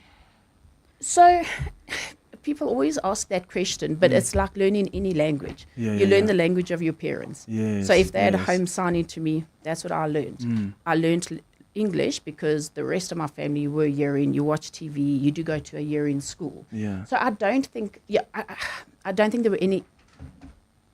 there were ever any issues Yeah. that I had to overcome. You just learn sign language as you do any other language. Because you're growing picking up from what's happening in the Yes, household. yes. Sinovuyo, and for you? How did you get into it? So my story is the same as Eula. Yeah. My parents are deaf, so I'm born in a family and in a home where South African Sign Language is the first language. It's our mother language. So obviously grew up communicating in sign language with my parents and my siblings at home. And then obviously after that, when you grow up constantly interpreting for your parents, you might not want to practice as an interpreter. However, life happened, and I figured that, interpreting is my passion. Providing access is a passion, and it's something that I really do enjoy, and it fulfills me. So that's how I got into the profession and, decided to actually practice as an interpreter. Yeah. So, Eugidia? So mine is slightly different. I do not have any deaf parents. My first encounter with sign language and interpreting happened when I was 16 years old. I came across a deaf person in my community. I was fascinated that there were deaf people, really, and that this community uses their hands to communicate. I thought that was really fascinating. And that curiosity led me to want to learn the language. And I subsequently did. I started learning the language, and I immersed myself in the deaf community, deaf culture. And that's really when, I think the bug bit me. Yeah. Is it difficult to learn as a language? Is it difficult to learn? Because there are some people like, I really want to learn how to do it, but I feel like it's just so complex. So I think that's a difficult question, and I'm not too sure if Sino would agree with me because I grew up with it. So it's like asking me, was English difficult? Well, I don't know. So I don't think it is. The reason why I say I don't think it is, but maybe because I've also got a background with sign language, is that there are so many different dialects of sign language. But when you go into different communities, I find it's quite easy to pick up on the different dialects. I also think that what's important is, as Dia has just said, I think if you also immerse yourself in the deaf community also, I think then it's also easier to pick up, not just trying to learn. Of course, courses are important, but not just trying to learn through a course, also just immersing yourself with the deaf community and making friends with all sorts of people. Yeah. Sino, please tell us more about these different dialects or regional variations within the South African Sign Language. And do you guys have to, as sign language interpreters, need to be aware and mindful of all of the different dialects? So in terms of dialects, there's definitely dialects in South African Sign Language. Obviously because deaf people are in different areas and different locations within South Africa. And within that community, they might create a certain sign and obviously becomes a regional sign. And that's how dialects are formed. Like in any other language, even in spoken language, there are dialects. And also in terms of, as an interpreter, you have to learn different dialects as a professional interpreter, because you are servicing to the deaf community in different parts of South Africa. You have to ensure that you provide access in a dialect or signs that they understand. So you have to be able to adapt, and adapting means you have to practice, you have to train, you have to keep up with the new terminology, with the new dialects and the new signs. So yeah, that's definitely very important to learn and understand different dialects. Yeah. What would you guys say are your biggest challenges that you face as an interpreter, especially when working in, fast-paced or emotionally charged environments? And maybe you can tell us which industries you're in, like maybe in the courts, hospitals or live television. What are some of the challenges for you, Eugidia, in the space you work in? I think the key challenge is the constant shift in settings. So you could go from interpreting in a medical setting to a legal setting, to an educational setting. And so keeping up with the jargons, the language used in those settings is really, really difficult. So you, as an interpreter, you have to adapt constantly and be open to feedback, be open to constantly learning, being willing to learn. But also I think, I'm a big proponent for specialization. I believe that interpreters should specialize because you cannot know everything. If, for example, in a legal setting, they talk about like a mandamus application, de novo. What does that mean if you don't work in a legal setting? How do you even spell it? Because a lot of legal terminologies are from the Latin language. Yes. So if you're not familiar with the terminologies in these settings, it gets difficult to interpret, because you cannot interpret what you don't understand. You first have to understand. So I work at a part-time at a law firm, and I think before working there, I would not have accepted an assignment in court, for example. I think now I'm well equipped to work in courts, interpret in legal settings, because of that background that I now have. So it's very important to specialize, especially in settings like your medical legal settings, because it does require specialized training. And for you, what space are you in, and what have been the challenges particularly for you? So I think similar to what Dia said. Sorry, I've been drinking water to try and ease my throat. I think similar to what Dia has said, there's so many different settings, and often the person speaking or teaching or, whoever it is, forget that you as the interpreter, you're not actually an expert in this field. Such as, so a lawyer might just continue talking, or a grade 12 pure maths teacher may just continue talking. And as an interpreter, you are not an expert in pure maths. The last time we did maths was many years ago and we've forgotten. So I think often the speaker will just continue on, very fast pace, and maybe forgetting that there's an interpreter. Now, sometimes it's good that they forget there's an interpreter, because as an interpreter, you don't want to be seen. You want the communication to be smooth. But sometimes then, as I mentioned, then they forget that there's an interpreter and you're struggling. So there are specific ways that you do get taught how to maybe stop the speaker, ask for clarity. There are certain ways, but you don't want to do that too often and then really break the flow of communication. So I think the speakers may be forgetting that there's an interpreter, and also I think just the different settings.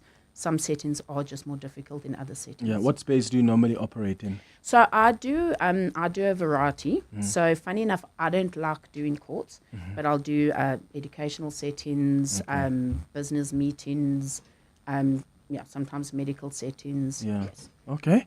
And for you, Sino? So I am in the media space, specifically within the news. So I interpret in a news channel.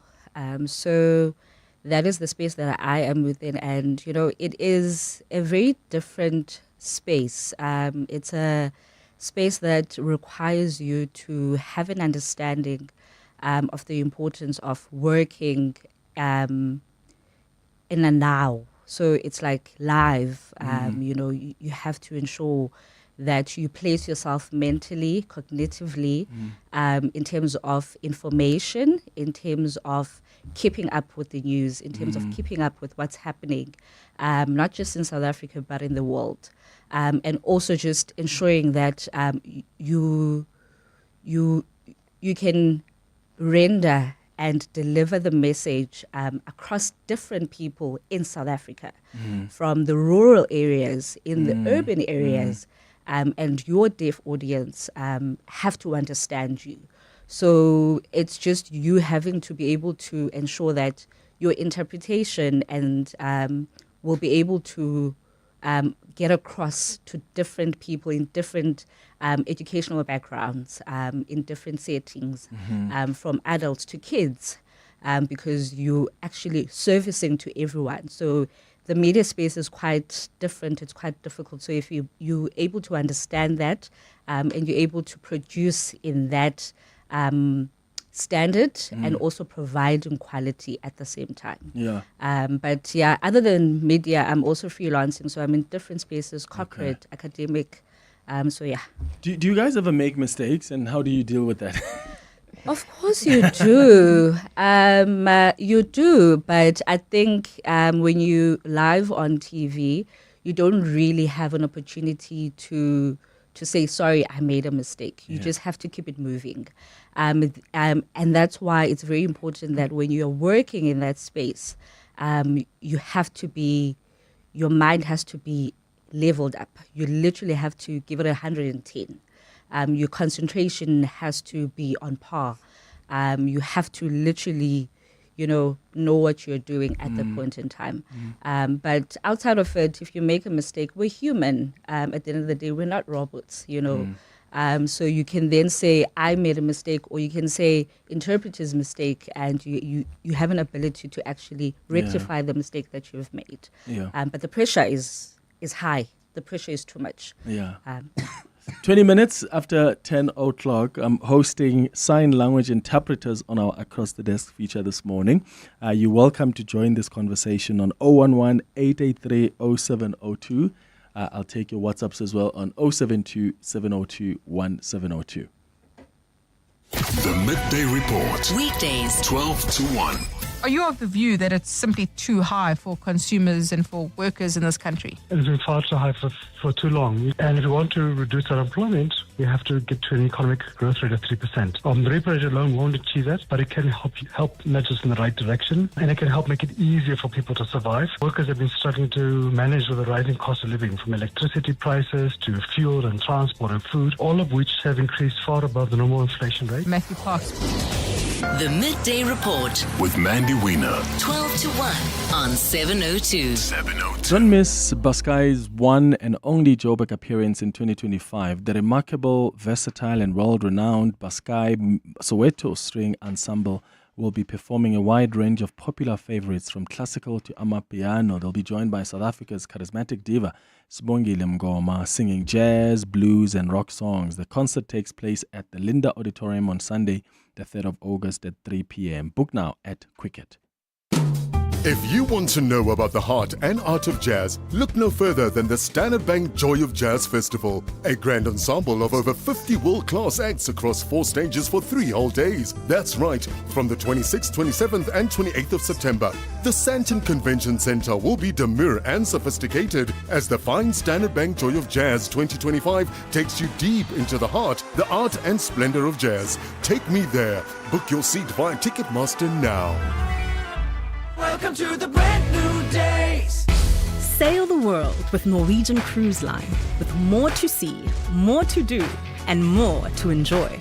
Plus, upgrade your holiday with NCL's More at Sea for premium beverages, specialty dining, and much more.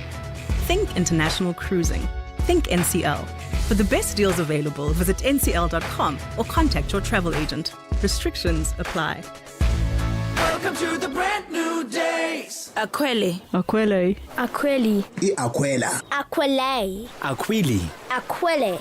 No matter how you say it, one thing's for sure.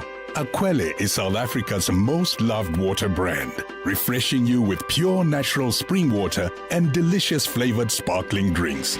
From every sip to every smile, thank you Mzansi for making Aquele a part of your everyday moments. Aquele, spreading joy to South Africa naturally. Every business begins with heart, but it thrives with support. And no one backs Gauteng's dreamers and doers like 702, Yoko, and you. Gauteng's greatest awards with 702 and Yoko are back to recognize and celebrate the local entrepreneurs making life better. From your favorite coffee spot to the baker who knows your name, from the salon that raised generations to the bold newcomer raising the bar. Just think of the business that made you feel seen. Now's your chance to say, I see you. I see you. Go to primemediaplus.com to view the categories and make your nomination. Because this province isn't just the hub of business, it's the home of excellence. And excellence deserves your applause. Gauteng's greatest awards with 702, powered by Yoko. Let Yoko Counter fuel your business to greatness. Go to yoko.com to explore the new point of sale solution, saving hundreds of businesses time and money. Across the Desk with Clement Manyathela on 702. 24 minutes after 10 o'clock, we've got sign language interpreters on our Across the Desk feature this morning. What question have you always wanted to ask them? What do you want to understand about their work? You can call or send a WhatsApp voice note. Let's start with Charles, who's calling us from Pretoria. Charles, good morning. Morning, Clement. How are you? All right, man. Go ahead. Yes, Clement. First of all, I want to thank you for bringing these ladies on the show today.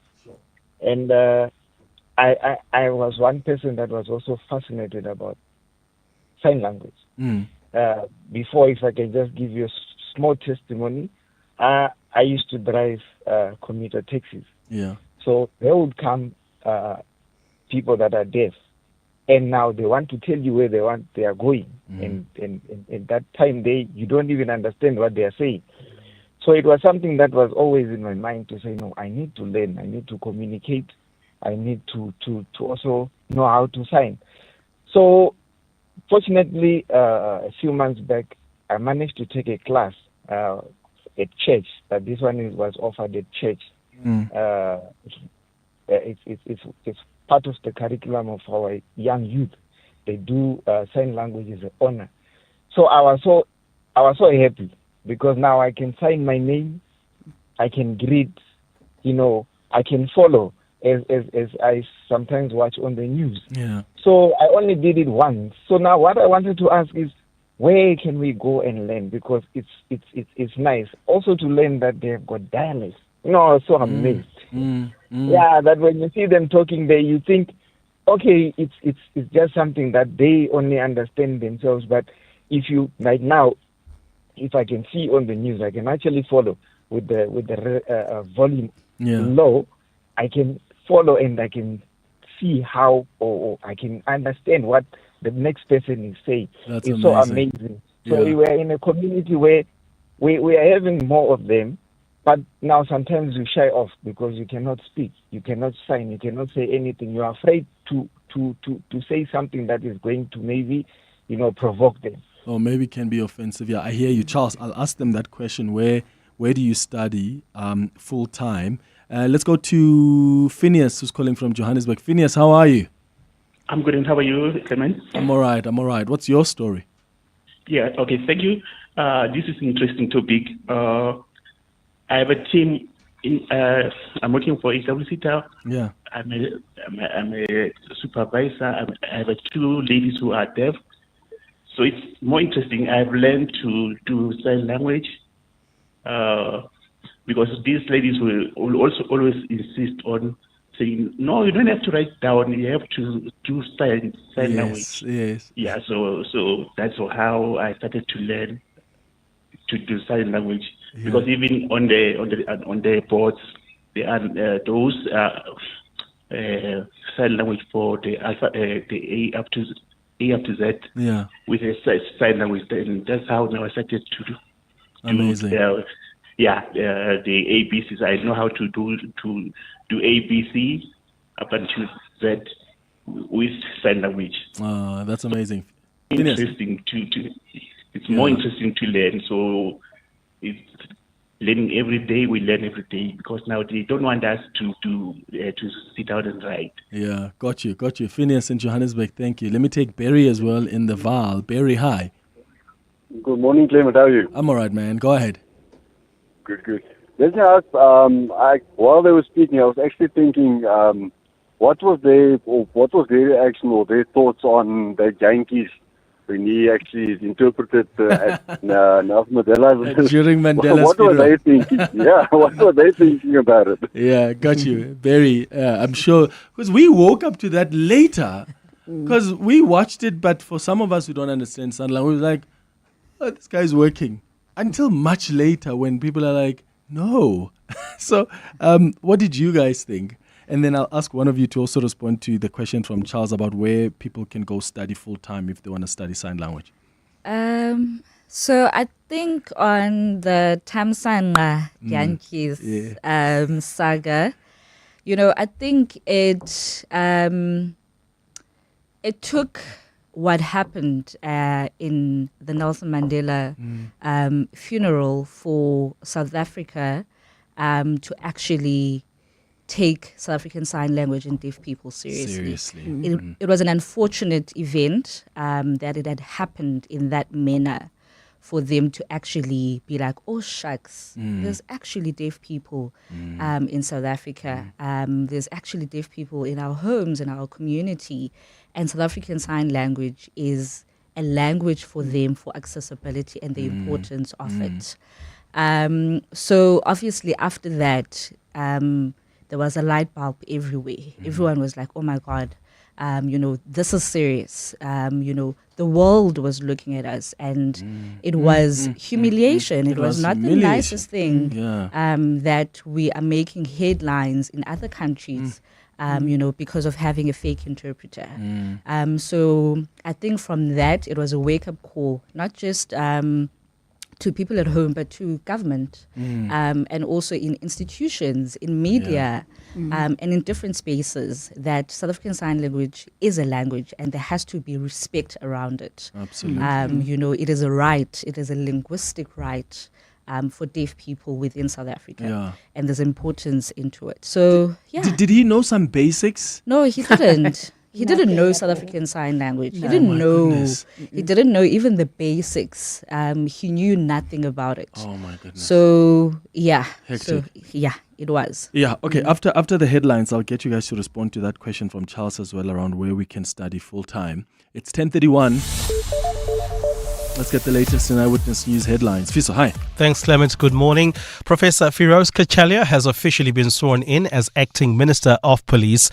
Kachalia will be replacing Senzo Mchunu, who has been placed on indefinite leave following corruption allegations made against him.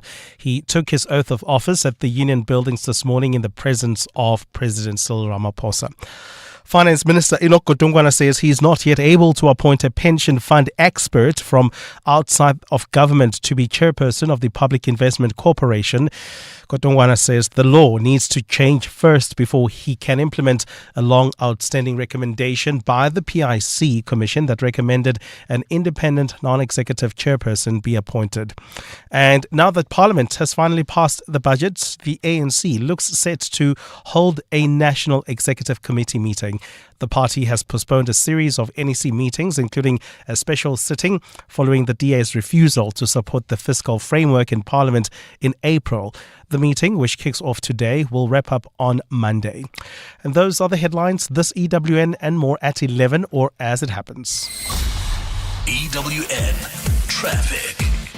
Traveling towards Braamfontein, we've got an accident reported on the M1 North. It's right near Carr Street. Delays from the Crown interchange while traveling on the M2 West. Bumper-to-bumper traffic as well due to another accident right near the Crown turn-off. Delays as you come out of Elof Street, so please be patient along this route if you are stuck in that backlog. Traveling in the Bedfordview area, delays on the N12 West towards the Gidulis interchange coming out of Edenville Road. There's also queuing traffic in Midrand along the N1 South between Samrand Avenue and Olifantsfontein Road. This is due to an accident causing about a 10-minute hold-up there, while in Fourways, traffic lights are still out of order at Winnie Mandela Drive and Sloane. They're also out in Modderfontein at Edenville Road and Van Riebeeck Road. Please be on the lookout and be patient on the roads. I'll have your next update at the top of the hour.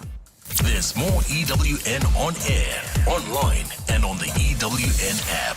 To every 702 lender who laced up, showed up, and walked the talk with us this past Sunday, thank you. The 702 family loved every moment of walking, talking, and connecting with you on the route. You made the 2025 702 Walk the Talk one for the books, and we can't wait to do it all again with you next year. Here's to you, 702 lenders, and here's to the 2025 702 Walk the Talk, hosted by Freedom Park in the city of Tshwane. Mzansi, have you bought your Powerball ticket for the staggering 113 million rand estimated jackpot this Friday? Walala wasala. Play Powerball for the estimated 113 million rand jackpot today for your chance at winning life-changing millions. Buy your tickets now in store on nationallottery.co.za, the mobile app, cell phone banking, or simply dial *120 *7529# for USSD. Panda, Pusha, play. Players must be 18 years old or play responsibly. E2 is a proud operator of the National Lottery. Introducing Auto & General's Fire Assist benefit in partnership with Fidelity Secure Fire. Hi, I'm Zama Mkhunu. I'm a firefighter and I've faced over 1,000 fires. There's a lot of training. You get punished. You can save things, but really it's about saving lives. I'm a very committed fireman, and with this partnership, I'll be able to help more people. We make sure you never face the flames alone. Follow our social media for more. Auto & General is a licensed non-life insurer and FSP. T's and C's online. In 50 meters, turn left.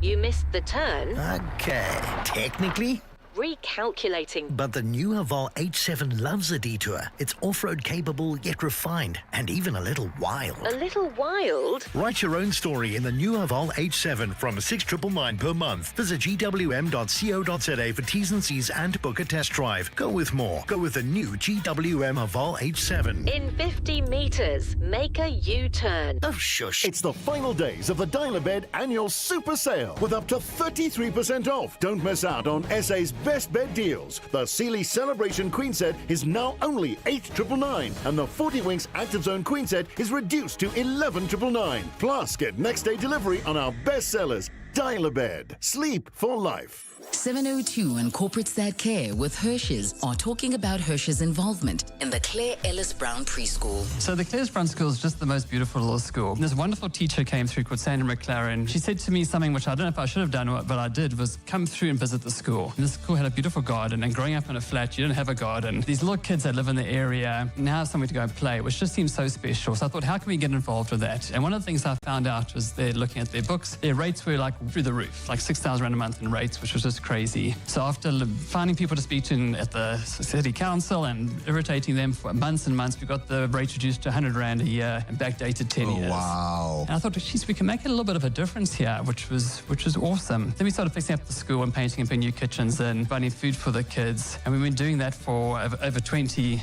years. Hirsch's, proud to help grow bright futures, one child at a time. Learn more at hirsches.co.za. 702. Let's walk the talk. Across the Desk with Clement Manyathela on 702. 24 minutes before 11 o'clock. I've got sign language interpreters on our Across the Desk feature this morning, and I want to take more of your questions as well. I see WhatsApps that are coming through. I'll get to them in a moment and some calls.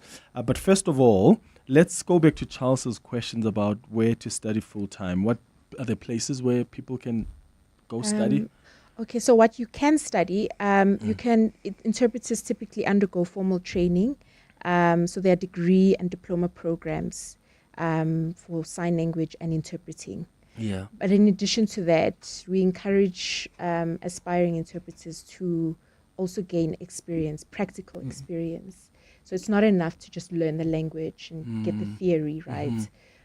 You need to also get the practical component. So volunteering, shadowing experienced interpreters. It's a very, very good way to get your foot in the door if you're interested in being a qualified interpreter. Okay. In Gauteng, Wits University offers interpreting and translation programs, degrees. Okay. So if you're interested, you could go there.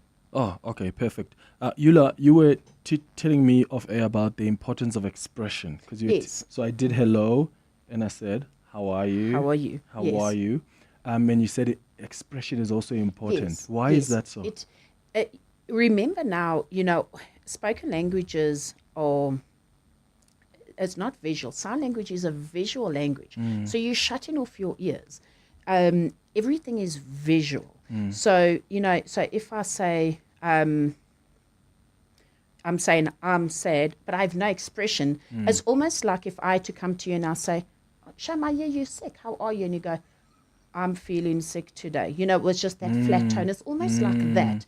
It almost makes no sense if your expressions don't actually match what you're saying. Because again, you're switching off your ears. Everything is visual. Aha. Okay, Yes. I see.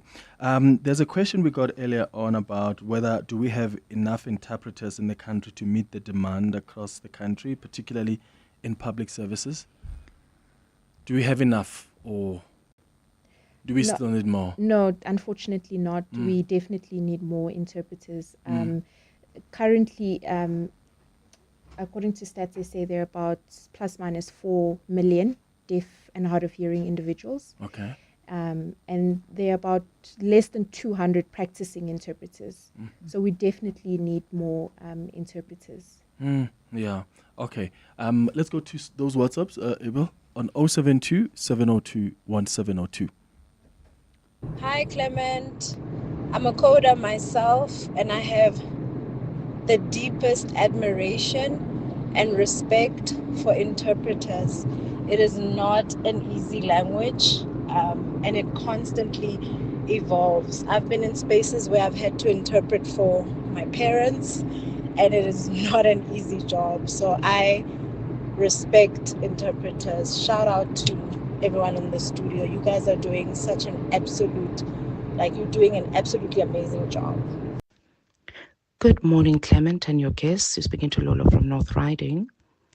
I just want to ask the ladies that something that we're always curious about when you're watching, maybe if it's a press conference or a presidential address on the TV, often see the sign language interpreters kind of like taking shifts. Then when one is finished, then another one comes through and carries on.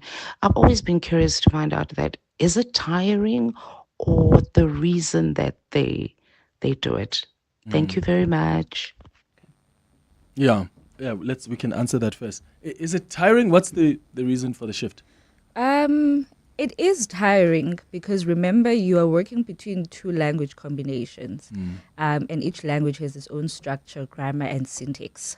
So now if you are listening in English and you're producing it in SASL, you listen in English grammar, and then in your brain, you have to sort of like change it in SASL structure, the grammar and the syntax. And then you have to produce. And all of that happens in probably 0.5 seconds because you're interpreting simultaneously.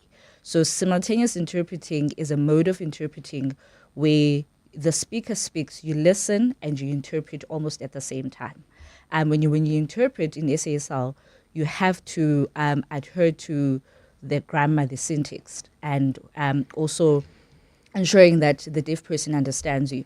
So cognitively, there's different steps and energies. There's listening, comprehension, and production. So it is cognitively strenuous for you to listen in another language and produce in another language. So it's not only cognitively tiring and strenuous and an overload, but physically in your body, you're standing, you're using your hands to actually do the job.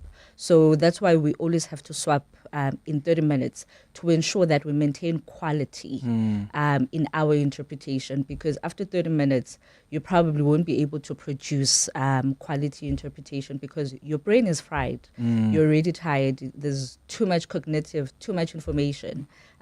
So that's why we constantly have to swap. That's the importance of working in a team. That's the importance of always having 2 to 3 interpreters in whatever event that will operate for more than an hour, because it's very strenuous. And I think the most important thing that we strive for is quality, is providing good quality service and interpretation. Okay. Morning. I've always been fascinated about sign language and always wondered, is sign language a language on its own completely, or do you sign language in Setswana, do you sign language in Sepedi, sign language in English, sign language in Afrikaans? I've always wanted to know that. Anyone? Okay, so that can actually be quite a complicated question. So I think, as my two colleagues here have alluded to, it is a language on its own, with its own structure, with its own rules. A language like any other language that needs to be respected as such. I'm not going to go into the deep history of things, but, many centuries ago, sign language, a lot of children weren't taught sign language. And then I think it came from France. A man actually said, no, we need to, that they are intelligent and they are linguistically able. So then he pushed the whole idea of sign language. And then what had happened, I think around 1880, is that there was a conference in Milan. No deaf people were involved, but all the people that were involved decided that actually sign language is not a good thing. Oralism is better. They thought it would just be better education. So in South Africa, you had people coming from Ireland. The other two ladies must just correct me if I'm wrong. Ireland, German, the Netherlands, Britain, and they all sort of established their own schools. Now, a lot of times now we're talking now during apartheid, the European children or the white children, the government thought oralism was better for them. So they got taught English, but then in their own time, they would also adapt their own signs, because that's just how deaf people communicate, is using signs. And then in a lot of the non-white schools, they were very isolated based on the communities that they were from. And then they would be taught maybe because at that time the government thought oralism was better, but then they weren't too worried about the non-white children because it was during apartheid, so they maybe taught them a different way, or they came up with their own signs. So sign language is its own independent language that should be respected as such, but it is also heavily influenced on where you grew up, what your mother tongue is, which school you went to, what province you're from, which goes back to the various dialects. Yeah, okay, got it.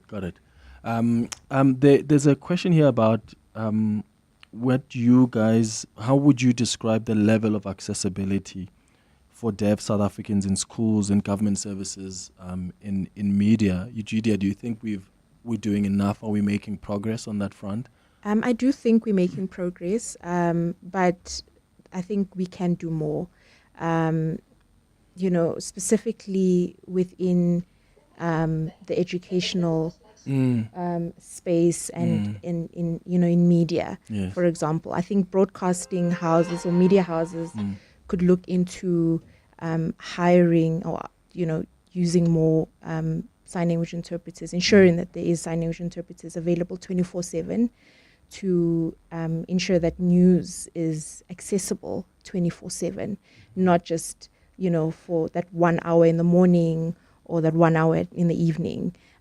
Current affairs should be accessible at all times for deaf people.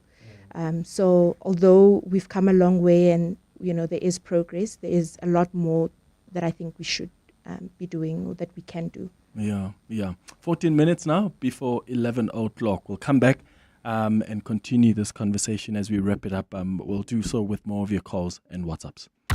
This past Sunday, Joburg walked the talk together. Thousands stepped up, stepped out, and stepped forward. And none of it would have been possible without the incredible partners who walked this journey with us. As Sira, our highlight was the participation of our staff. I was so happy, and we've had a lot of people coming to our stand, so we are very happy with the turnout. We wanted to create awareness since we are the regulator of the private security industry. And this was the first, actually, of many that we are hoping to collaborate with 702 with in terms of Walk the Talk. We're definitely going to take part next year. A heartfelt thank you to every sponsor who made this year's 702 Walk the Talk possible. You powered the spirit of a city walking as one. The 702 Walk the Talk was hosted by Freedom Park in the city of Tshwane. More weekend wins are on the way. The Hollywood Bets Weekend Bonus Bonanza puts you in line to secure a sensational share of 400,000 Rand in exhilarating bonus bets.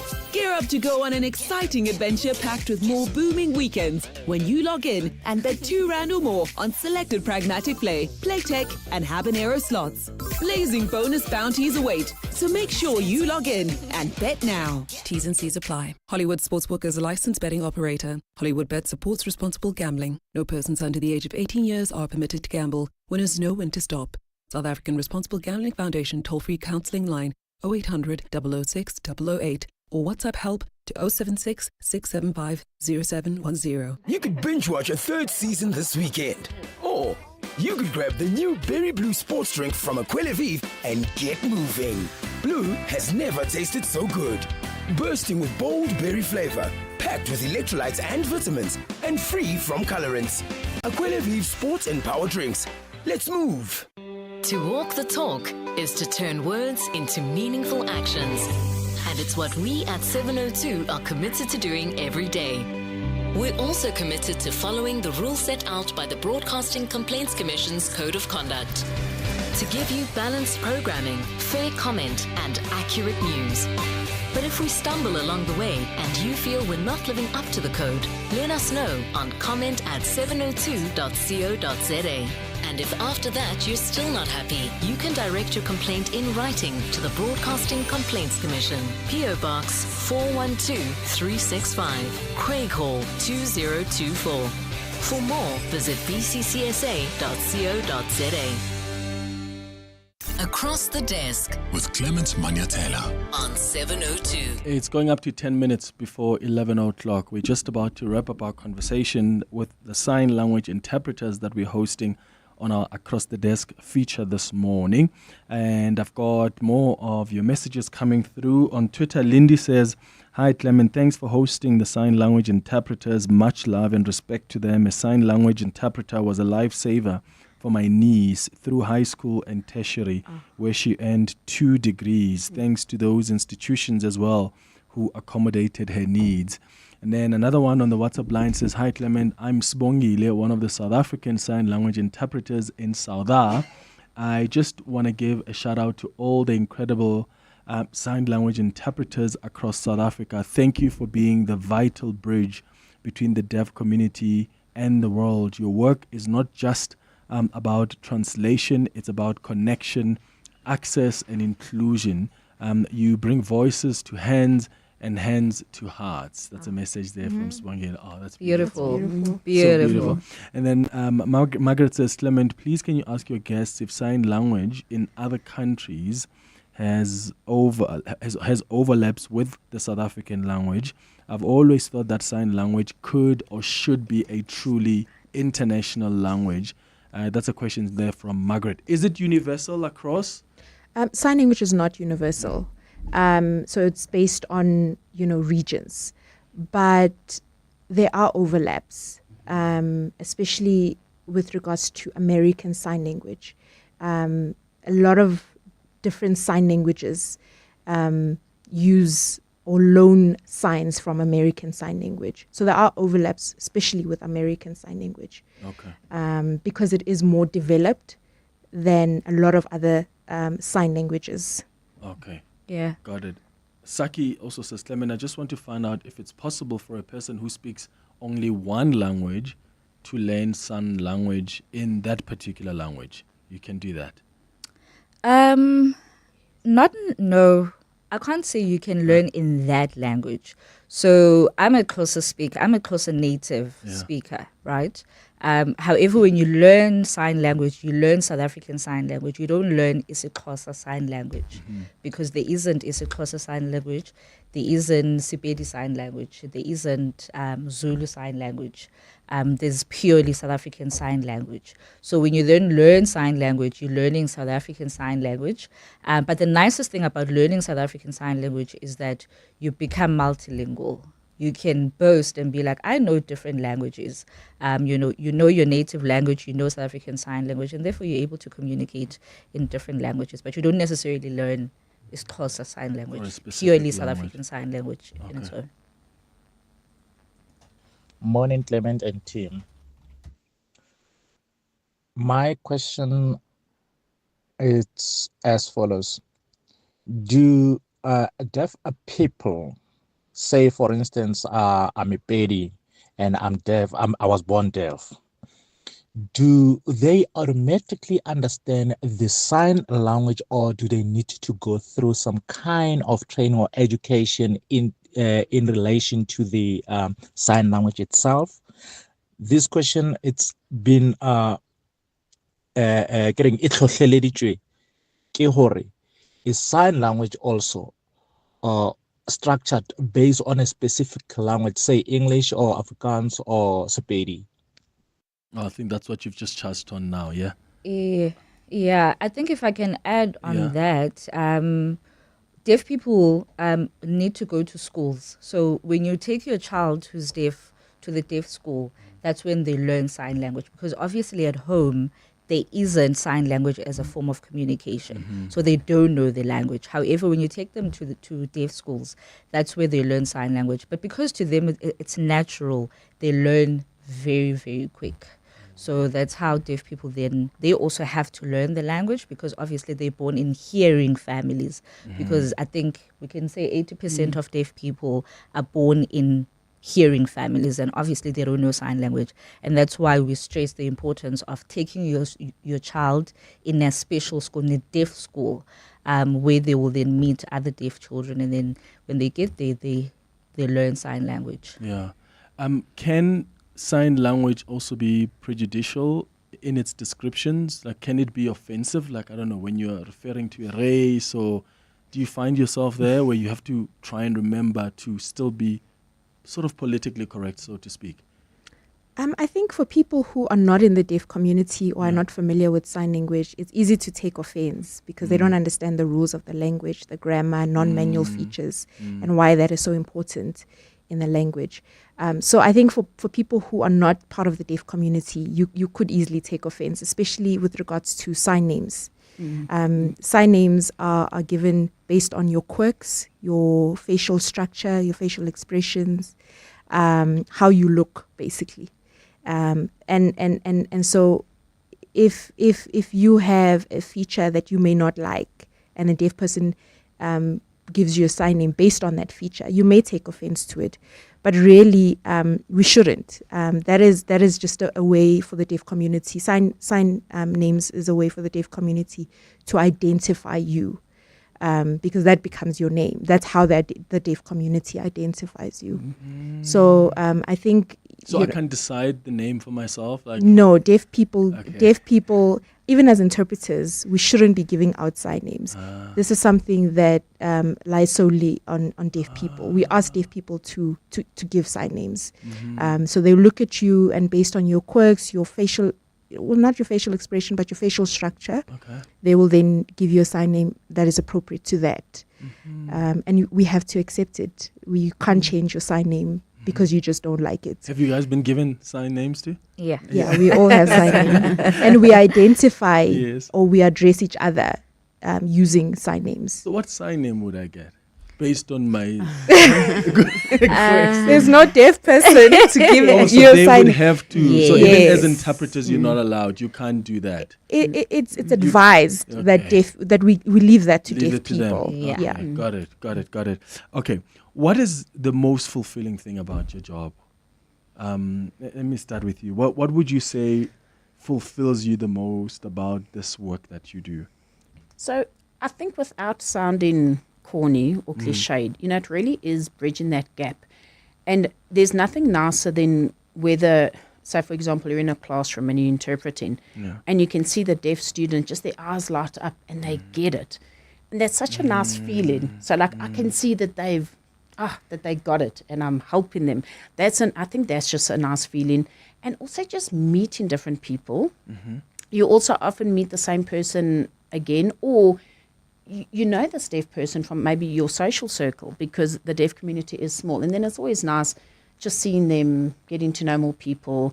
But also, like I say, that look in their eyes when they get it. That's a nice feeling, I think, for me.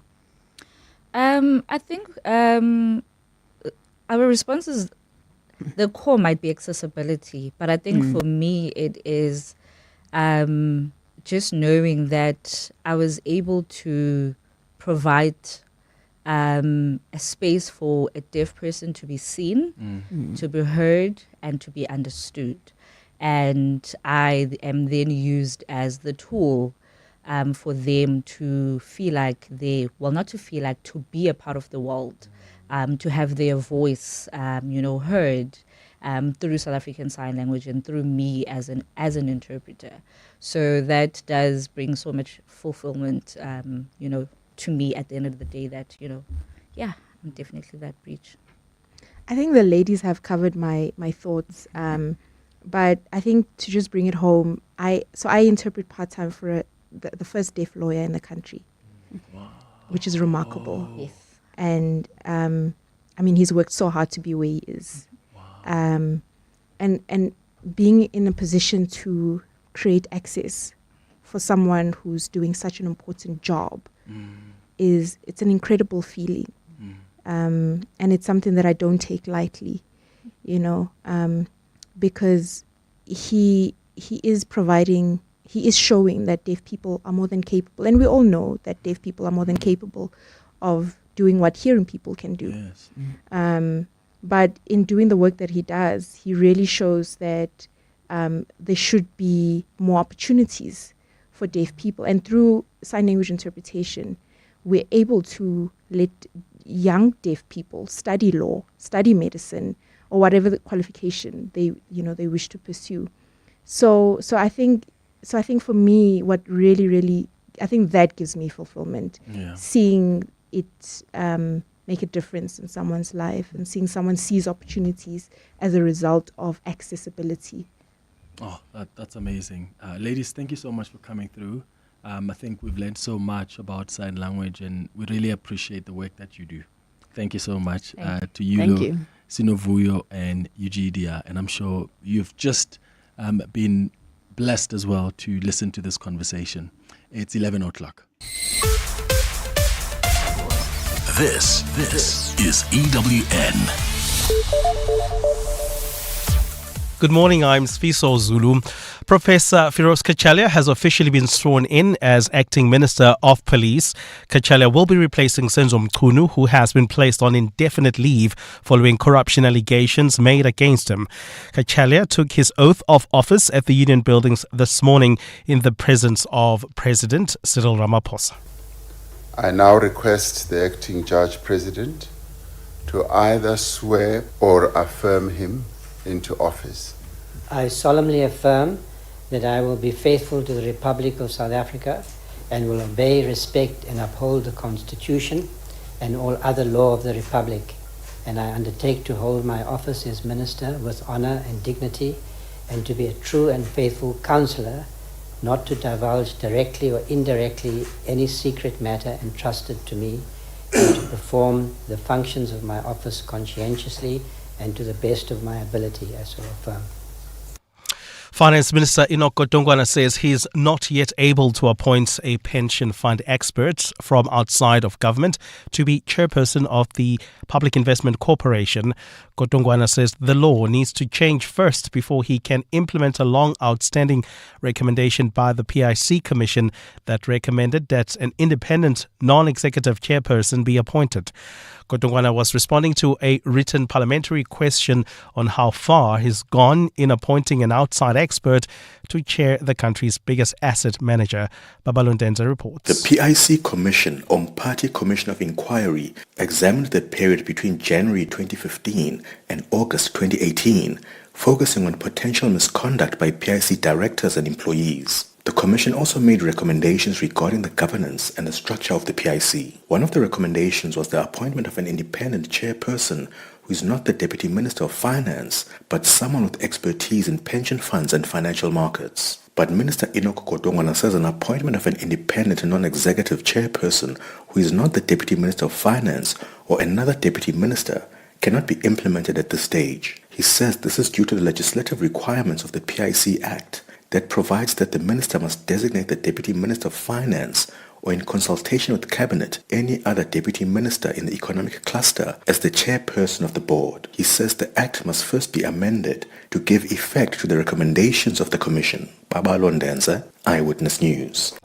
Now that Parliament has finally passed the budget, the ANC looks set to now hold a National Executive Committee meeting. The party has postponed a series of NEC meetings, including a special sitting following the DA's refusal to support the fiscal framework in Parliament earlier this year.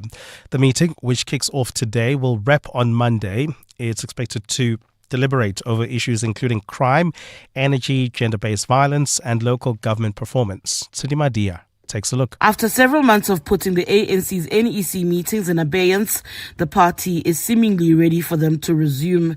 EWN understands attempts for the NEC to meet were deliberately pushed back in a bid to protect the budgetary process in Parliament. Some in the NEC, along with the ANC caucus, have been vehemently opposed to a continued relationship with the DA. Party insiders have said this was a reason why the structure, which is the ANC's highest decision-making body in between conferences, could not meet, as it had the powers to put out the DA, thus destabilizing a crucial hurdle in the GNU. Tsidi Madia, Eyewitness News. And 22 people have died in Angola following 2 days of protests against a fuel price hike. There was unrest and looting on Monday, the first day of the protest called by taxi drivers who were opposed to the 1st of July increase in fuel costs. It was some of the worst unrest in several years in the country, which has been governed by the MPLA party since 1975. Police say nearly 200 people were injured in the violence and more than 1,200 others have been arrested. Gold is trading at $3,293.03 an ounce.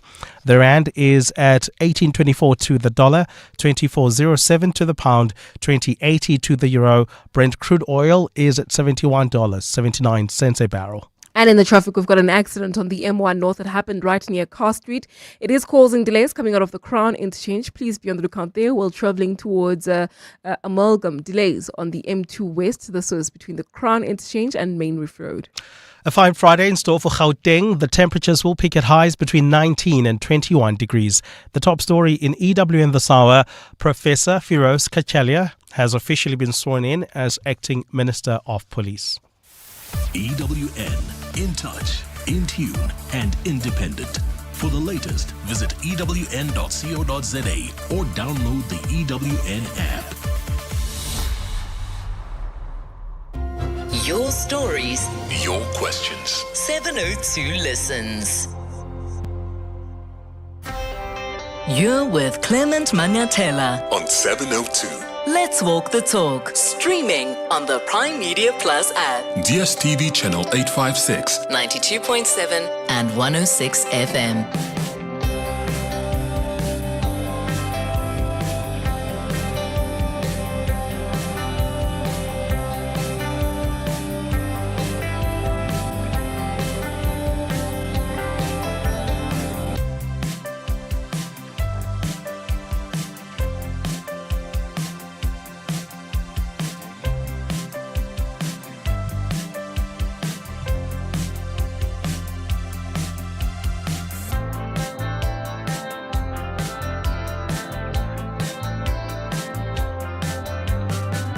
It's 6 minutes after 11 o'clock. Sanbonani, Bunju Dumelang. Welcome to...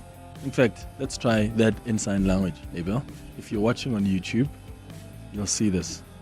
So, hello, I would say, hello, how are you? I'm fine. And you have to do the expressions as well. So, hello, how are you? I'm fine. That's how you do it in sign language. If you're watching on YouTube, you've learned something from me today. It's time for a relationship feature. Don't ask me. Relationship issues. Relationship talk on 702. Don't ask me to say that in sign language. On our relationship feature today, we are talking about something that I think we should talk about more often. Emotional flooding in relationships. Because this often is a result, ends up in people breaking up, people just misunderstanding each other. So we're going to spend this hour on the show just speaking about how we can deal with emotional flooding in relationships. We all deal with sudden, powerful emotions every now and then. And in fact, relationships involve emotional exchanges that can sometimes become overwhelming, right?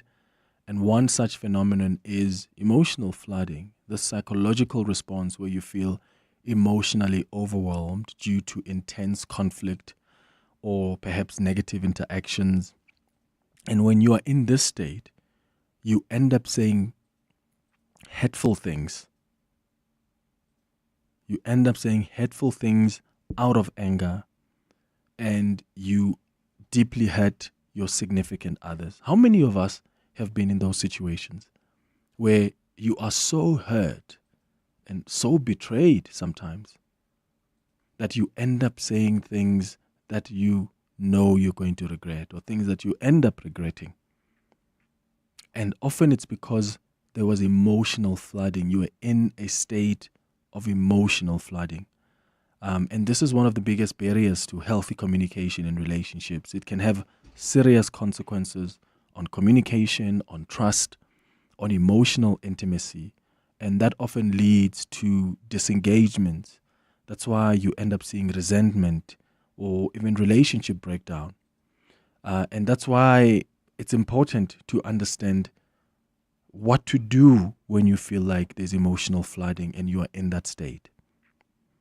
Because emotional flooding could be both a cause and a symptom of deeper relational patterns. Maybe you're dealing with deeper issues here, like unresolved trauma, the lack of safety, or maybe you've got challenges with poor communication.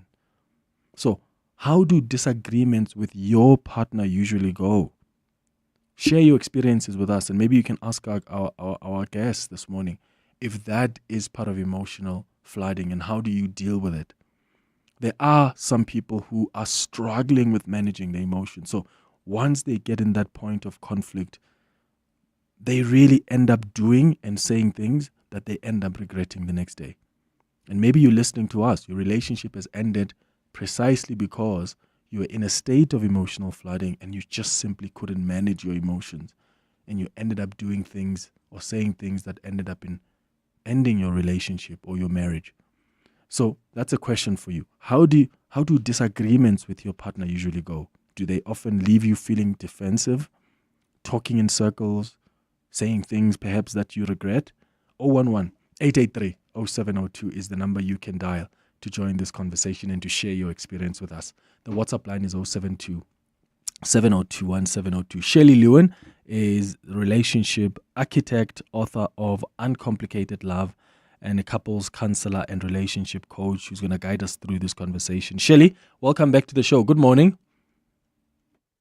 Thank you so much. It's the exact opposite of our last conversation, right? Which was us avoiding emotions. So we've gone from one end of the continuum to the exact opposite end. Let's start with just the foundational information here. When we talk about emotional flooding, what does it look like both psychologically and physiologically? Okay. Well, I just want to pick up on something that you said, that absolutely it can be one of the biggest threats to a relationship. So we often think of things that like infidelity or becoming disconnected and growing apart, but often it's an overlooked disruptor. And so emotional flooding is that moment when your nervous system gets overwhelmed. And what happens is that instead of responding thoughtfully, you become highly reactive or even overreact. So it can be that you snap, you shut down, you walk away, you say things that or do things that you regret. What's really happening under the surface is that your body and brain are really working hard to protect you because it feels very unsafe. So it can be, as you pointed out, psychological, which is that you're picking up on a past experience and you feel unsafe in that moment. But I also want to point to it can be a biological issue, which is hormones. So if you have a lot of cortisol or adrenaline or changes in your estrogen or progesterone, all of those can affect how reactive we are in a moment of stress or disconnection. So it's not only psychological, it can be biological as well. Yeah. So how is it different, though, from other strong emotional reactions? Like if someone says, yeah, but I'm just angry, or it's just anxiety in the relationship, like how different is it from like emotional flooding as a phenomenon?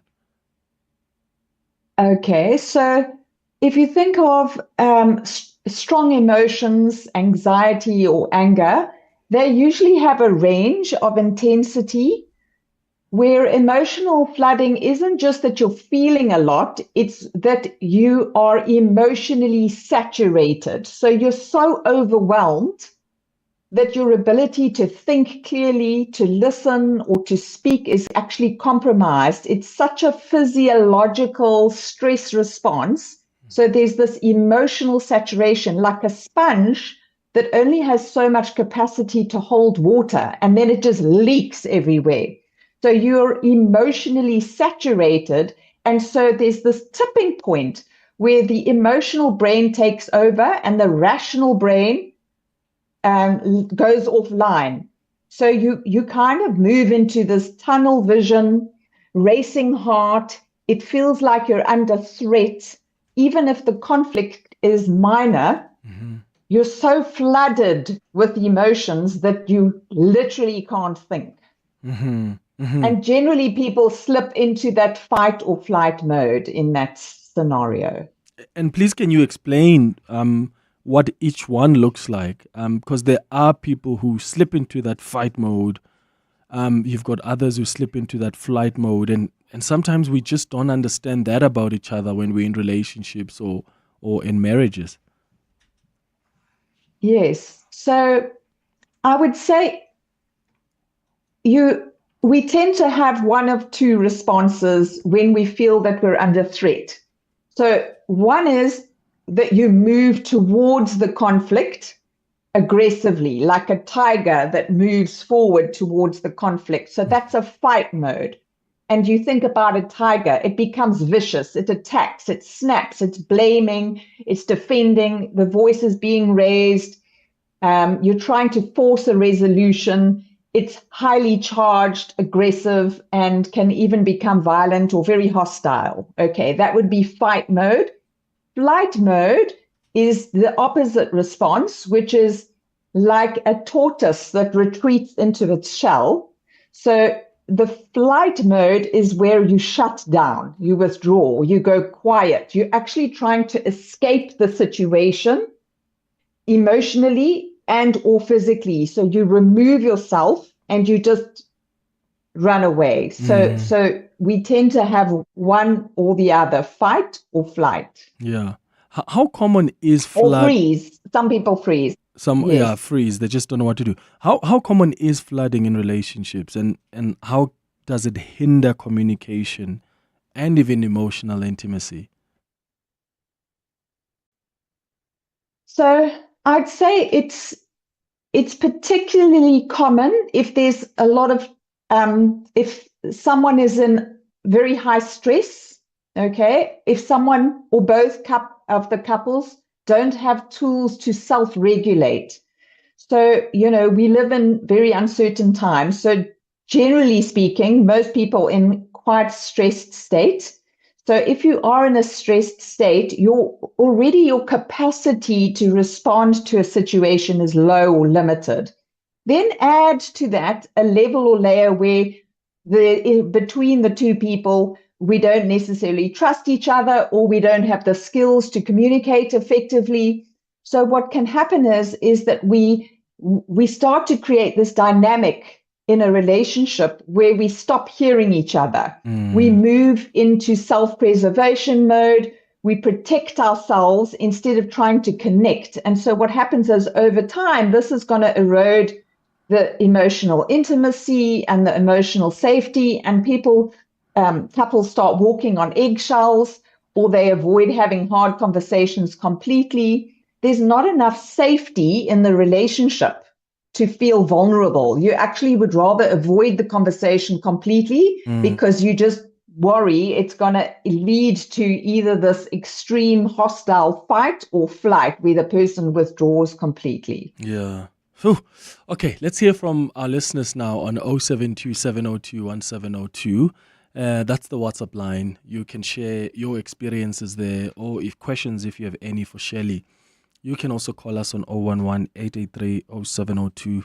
How do you deal with emotional flooding in your marriage, in your relationship? Are you a type of person who you get onto fight mode, or do you slip into flight mode? And how does that affect the relationship? How do disagreements with your partner usually go? There are people who really get so upset, so angry that when they get into this emotional flooding state, they end up saying things that they regret the next day. Or maybe you've got a partner that ends up saying things that really creates even more damage in the relationship. How do you navigate that? How do you help them see that? Let's start with your WhatsApps. Hi, Clement. I think with me, regardless of what I say when emotions are high, I won't wake up tomorrow and regret what I said, no matter how harsh it came out, because mostly I speak truth. I speak truth no matter how hard it comes out, or how whether it will hurt the other person or not, but it will be pure truth. The only difference with me is that when I'm wrong, I am quick I don't even want things to escalate to another level or to tension levels. I apologize immediately. If it's something I need to fix, I fix it, or I start working on fixing it immediately, and I apologize for that. But with her, it's different. The things that always lead to emotions escalating high, leading to tensions and harsh words being thrown out, is the fact that they don't want to admit when they are wrong. Morning, Clement. Petunia here from Alberton. Wow, I like that topic. It's very, very sensitive. For me, Clement, I've been struggling to resolve my issues with my husband. But, for my side, I started learning who my husband is. And then from there, he also started learning who am I. And then learning yourself, you need to go deep to know the element of a person. How is the person reacting when you do this? Like in a spiritual way, if I can say it like that. Okay, thank you so much for your WhatsApp. Shirley, let me get your thoughts before I go back to the calls. I mean, does it help to get to a point where you just learn how your partner fights, and then that sort of at least helps you know how to manage situations, especially when you get into that emotional flooding state? Absolutely. So one of the things that I was going to say, if you are in a relationship with someone who floods emotionally, is to recognize this as a pattern of behavior, and then to create strategies or tactics for living with someone who is like that. So the person who's doing the flooding is often flooding because they don't feel safe. And so in them not feeling safe, this is the response their body has. So in that moment, you want to figure out, how do I help this person, assure them that you're safe, that I'm not going to be abandoning you, and to find tactics and strategies to help them to calm down. And also the person who does the flooding needs to know themselves, so that they know in the moment, how can I, if I can in the moment, become more aware? Because obviously the impact of this when I flood is going to have a terrible consequence on my partner and on the relationship, and I need to be accountable for that. So how can I navigate these situations? So both people need to understand each other about how we can best actually navigate, and perhaps you can prepare in advance with a plan and experiment and try different approaches when you understand each other better. Pete, you're calling us from Tembisa. Good morning. Morning, Clement, and morning to your guest. Sure. Yeah. So my concern here, Clement, is whenever I have a conflict with my partner, I struggle to control my emotions. I get to a point where I'm extremely angry that sometimes I even say things that I would regret. So a recent case, we had an argument with my partner yesterday. It was in the morning. So what I did is I switched off almost like the whole day. We were not talking. I wasn't like checking up on her, because what I do usually, I would call her often at work just to check how she's doing and how her day is going. But yesterday I decided to just withdraw after we had an argument in the morning. Then in the afternoon, in fact in the evening, she was upset with the fact that I kept quiet the whole day. And then she referred to that as emotional abuse from my part, to say, how do I keep quiet the whole day without checking up on her? And my response was that I'm trying to avoid a situation where I don't know what to say after we've had an argument. Because most of the time when we argue, it would drag, and we would just go in cycles before we could even resolve the issue. So yesterday I just felt like I needed to just switch off a bit, and then later on, then we can communicate. So I just want to know, how do I navigate situations like that where my partner and I, we have an argument. How do I resolve a problem there and then without me switching off? Because yesterday she complained with the fact that it makes her feel like I don't care about her, I don't love her, and she referred to it as more like emotional abuse on my part. Because, so I just want to understand, how do I resolve an issue where it's a heated argument? Is it okay to withdraw, just to switch off a bit, to reflect, or what do I do in to avoid situation? because when you're withdrawing, in your context, Pete, you're saying you're trying to avoid more damage, because you end up then, if the fight continues, you end up saying things that you regret. Okay, I'll get Shirley to respond to that. But are you guys fine now, Pete? Yeah, we are trying to. We are getting there. We are getting there. At least we spoke last night, and this morning. We are getting there. Yes. Send her a message now and say, "Oh, I just spoke to Clement about you. I miss you so much." Okay, and get some flowers later, Pete. Go home with some flowers. Pete in Tembisa, thank you for your call. Shirley? So I just want to make a distinction between flooding and stonewalling. Okay.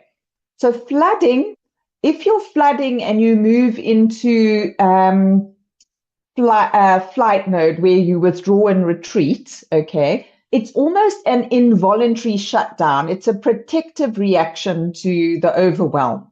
Stonewalling, on the other hand, is where you intentionally distance yourself, and it's used as a way to punish, avoid, or control a situation. So it sounds like in that example that he gave that he was stonewalling by choosing to ignore his partner. But out of sheer, let's say, lack of knowing what to do next, how to handle this next, how do I resolve this? So I'm going to say repair is everything. That the person who's had the emotional flooding could potentially, in an ideal world, is going to say in the moment, I'm feeling overwhelmed. I've reacted in a way I'm not proud of. And I really want us to talk about this.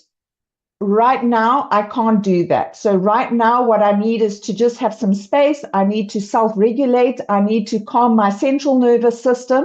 Please just give me some time. As soon as I've calmed down and I feel like I can talk in a way that's going to be healthy for us, I will definitely get back to you. I'm not avoiding you. I just need some time to self-regulate. So what you're doing is you're letting the partner know that this is a healthy response. You're doing this to show care for the person. You're doing this to actually honor the relationship. You're not doing it to punish them. And to let them know, right, so let's say a couple of hours later, then you come back and you say, thank you for your patience. Thank you for giving me the space. So can we unpack what happened in that moment? So the idea is that you go, when you are in a calm state, you then unpack and explore what happened and bring curiosity. So I would say the biggest gift you can bring in a situation like that is it's not about being defensive and trying to, well, I got that way because you did this, blame. You're just going to go straight back into an argument and conflict. So you really want to bring curiosity to try and understand, why do I feel so unsafe? What is going on between us? And what do I need? What do I need that I didn't get, or what can we do differently next time? So if you can try and get to the root and the meaning behind the flooding, not just to focus on that moment, you can then build a relationship that's not only safe but also resilient. Yeah. And how do partners then rebuild trust and emotional connection after an episode of flooding which has caused hurt? Maybe there were hurtful words that were said. How do you go back to just replenishing? Well, exactly that. So you need to make amends. You need to apologize. You need to take ownership for the fact that you have just caused a rupture, and that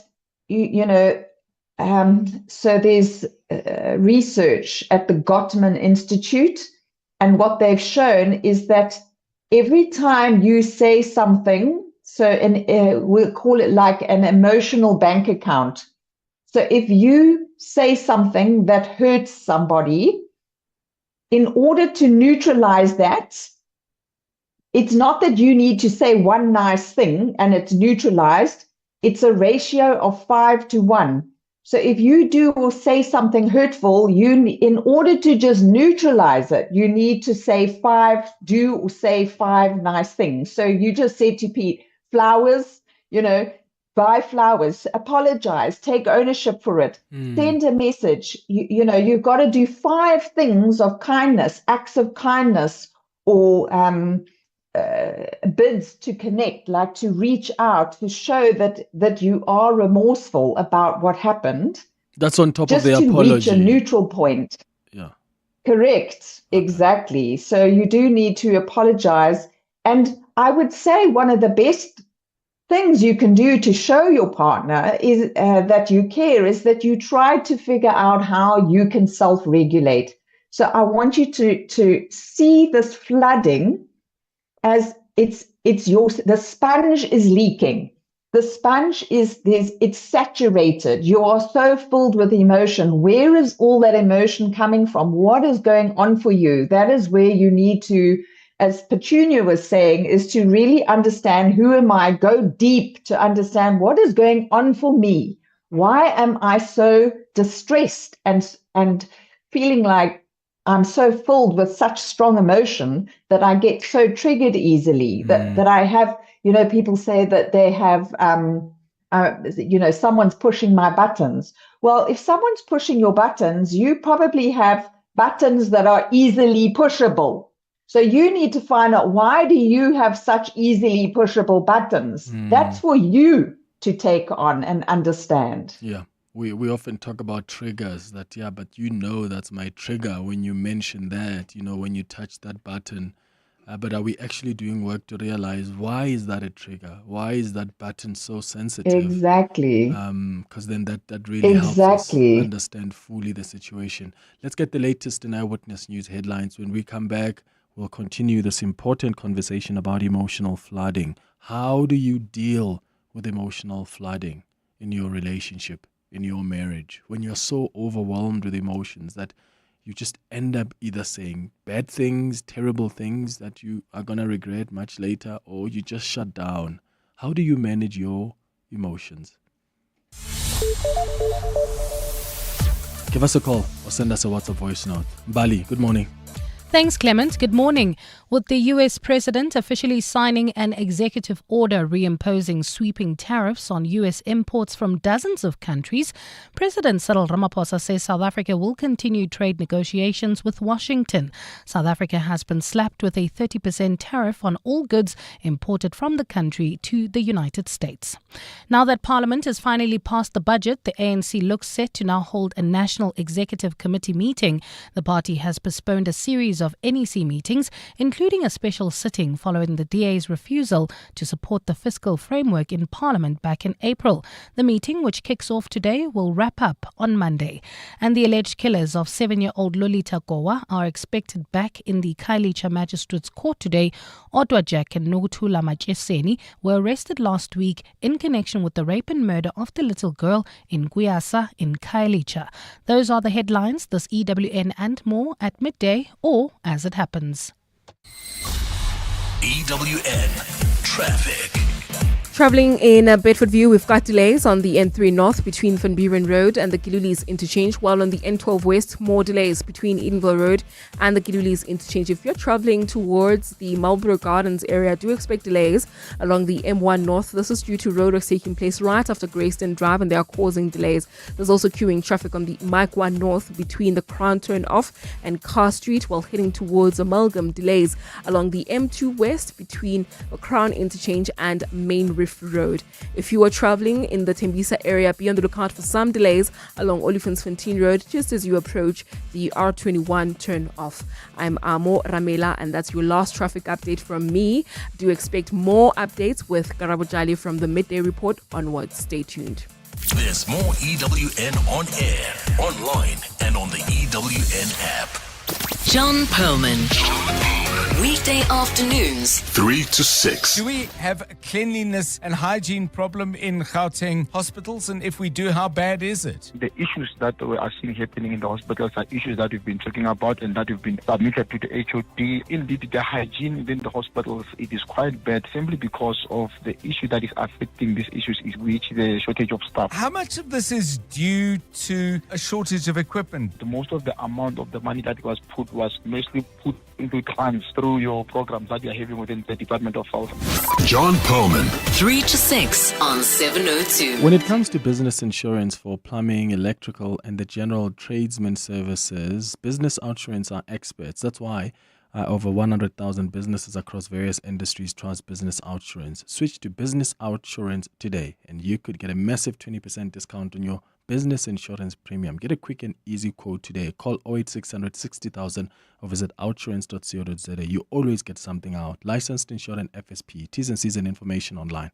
Betway's exclusive new games are taking the world by storm. Featuring massive megaways jackpots. Take your shot on Cash and Riches, Wolf Blaze, Gallo Gold Brunos, and many more incredible experiences for you to choose from. You're guaranteed to find a new ultra fun favorite. Get way more only at Betway. Betway's licensed by the Mpumalanga Economic Regulator. No persons under the age of 18 are permitted to gamble. NRGP counseling line 0800 006 008. All events are fixed odds betting games. Vodacom's Red Hot Deals presents more value. Get the Samsung Galaxy A05s 128 gig on a Flexi 160 plan for just $179 per month over 36 months. Enhance your deal. Add 99 extra per month to get 10 gigs of data and a free Vodacom Smart Tab 8. Available in-store and online. Miss it, miss out. T's and C's apply. Red Hot Deals. Further together. Vodacom. Relationship issues Relationship talk on 702. All right, 23 minutes before 12 o'clock. Let's continue with our conversation around emotional flooding on our relationship feature this morning. Let's go to your WhatsApp voice notes. Hi, Clement. How's it? It's KG here. Clement, I think and believe in any situation, it is best when there's concerns that you address them. And again, it also depends on how you address them. Because if the both of you are very high and screaming and shouting, you end up saying things that you cannot take back the next day. So I think in a heated situation, the best way is for the other person to, I don't know, maybe go for some fresh air. It works for me, Clement, because two volcanoes are going to cause a disaster. So rather, if the situation is heated, take some fresh air and talk it out when the moods are down and when the heads are cooled. Hi, Clement. It's Petrus here. Thank you for an interesting topic. I just wanted to ask here about this thing of flooding and about all these terms, but it seems to be about where someone stops communicating for whatsoever reason. I'm not sure if I'm getting it right, but is it a man's responsibility to always check up on the woman, to always check how she feels, to always initiate communication? So if a man doesn't initiate, then there is an assumption that things are not going well. I see it's quite common. I've experienced that in my relationship where I stopped communicating, the person stopped communicating for 2 weeks. And at the end of the day, she said, "I'm the one to blame." Yeah. Ooh, Shirley. Well, there were two points there. So, KG, gave some great advice there, this idea that 2 volcanoes cause absolute disaster, and I would agree. And perhaps at some point in this conversation, I can share with you a strategy called STOP, S-T-O-P, which is a very specific strategy for emotional flooding. But then the second question, which was around, it isn't about people that stop communicating, it's about our capacity to communicate. So when you are filled with so much emotion, the part of your brain that does the thinking and the logic shuts down. You actually don't have capacity to communicate effectively, and you move into this very unhealthy state of self-preservation, self-protective. I don't care about you. I don't care about the relationship. And it's all about me and taking care of me and feeling safe. So we do withdraw or we get aggressive when we feel that we're in that state. And of course, that has an impact on our communication. The question, is it a man's responsibility to initiate? No, I don't think it's any one person's responsibility. I think that it depends on what are the dynamics. Who is the person doing the emotional flooding? So if one person, whether it's male or female, does and says things that are very hurtful, the consequence of that is going to be that, the partner is left completely hurt, heartbroken, angry even, and they're going to need to have time to process their emotions.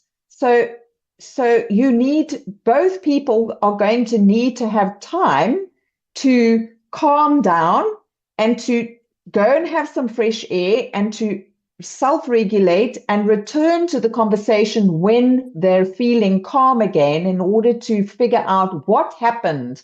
It's not about the explosion. It's about what is underneath the explosion. Why is the explosion happening?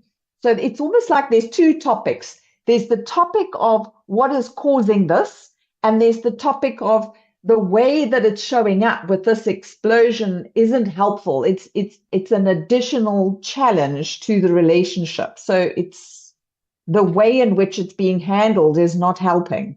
Yeah. Here's another one. Hi, Clement. Hi, Clement, Anonymous here. Listen, what I wanted to ask your guest there is, what becomes now of people that do not want to extend the hand of apology to one another? Because there could be a serious fight between the couple, then next thing somehow the problem would work itself out, but it still leaves a layer built in one another. How do we best address that? Yeah, Shirley?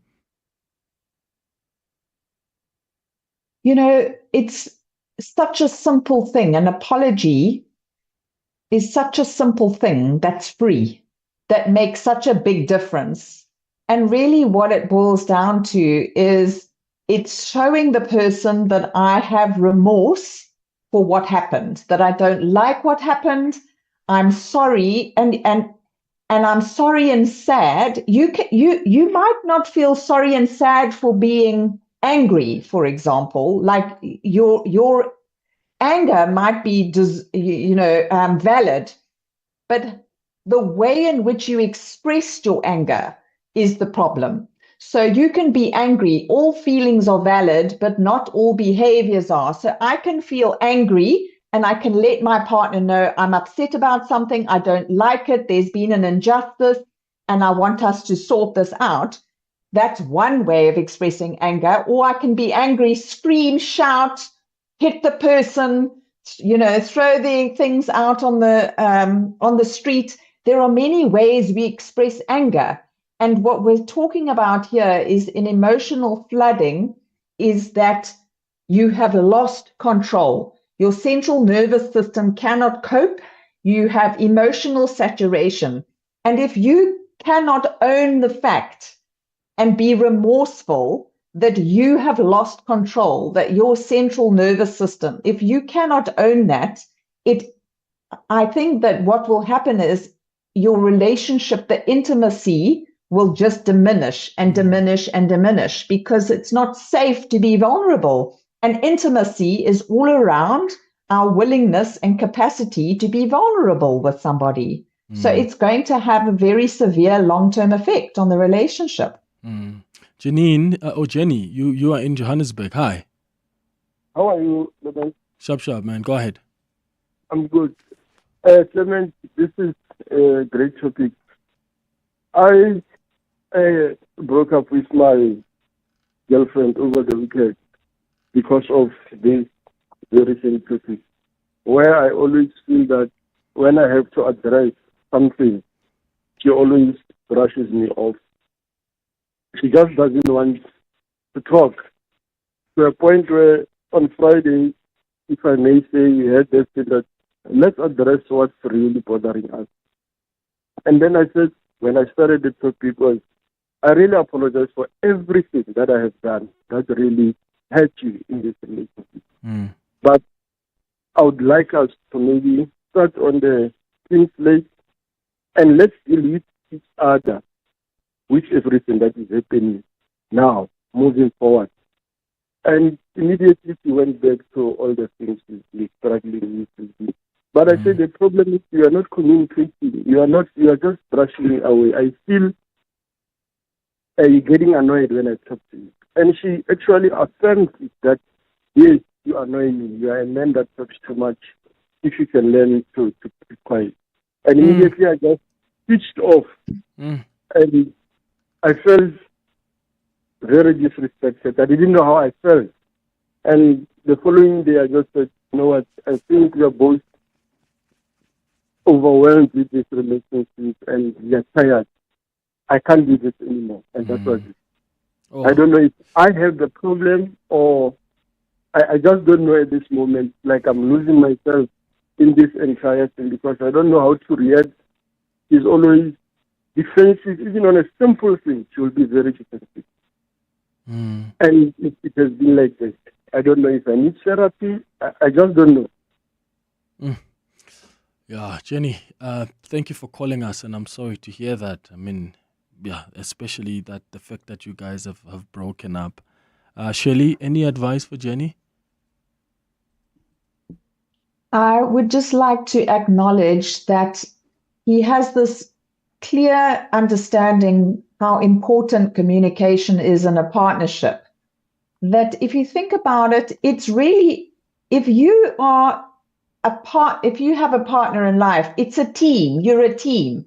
So any team that wants to survive and thrive and do well, whether you're a team in sports, playing tennis together in doubles, or you're on a bicycle together, whatever team you're on, it's a partnership. You have to talk to each other. Think of it like a dance.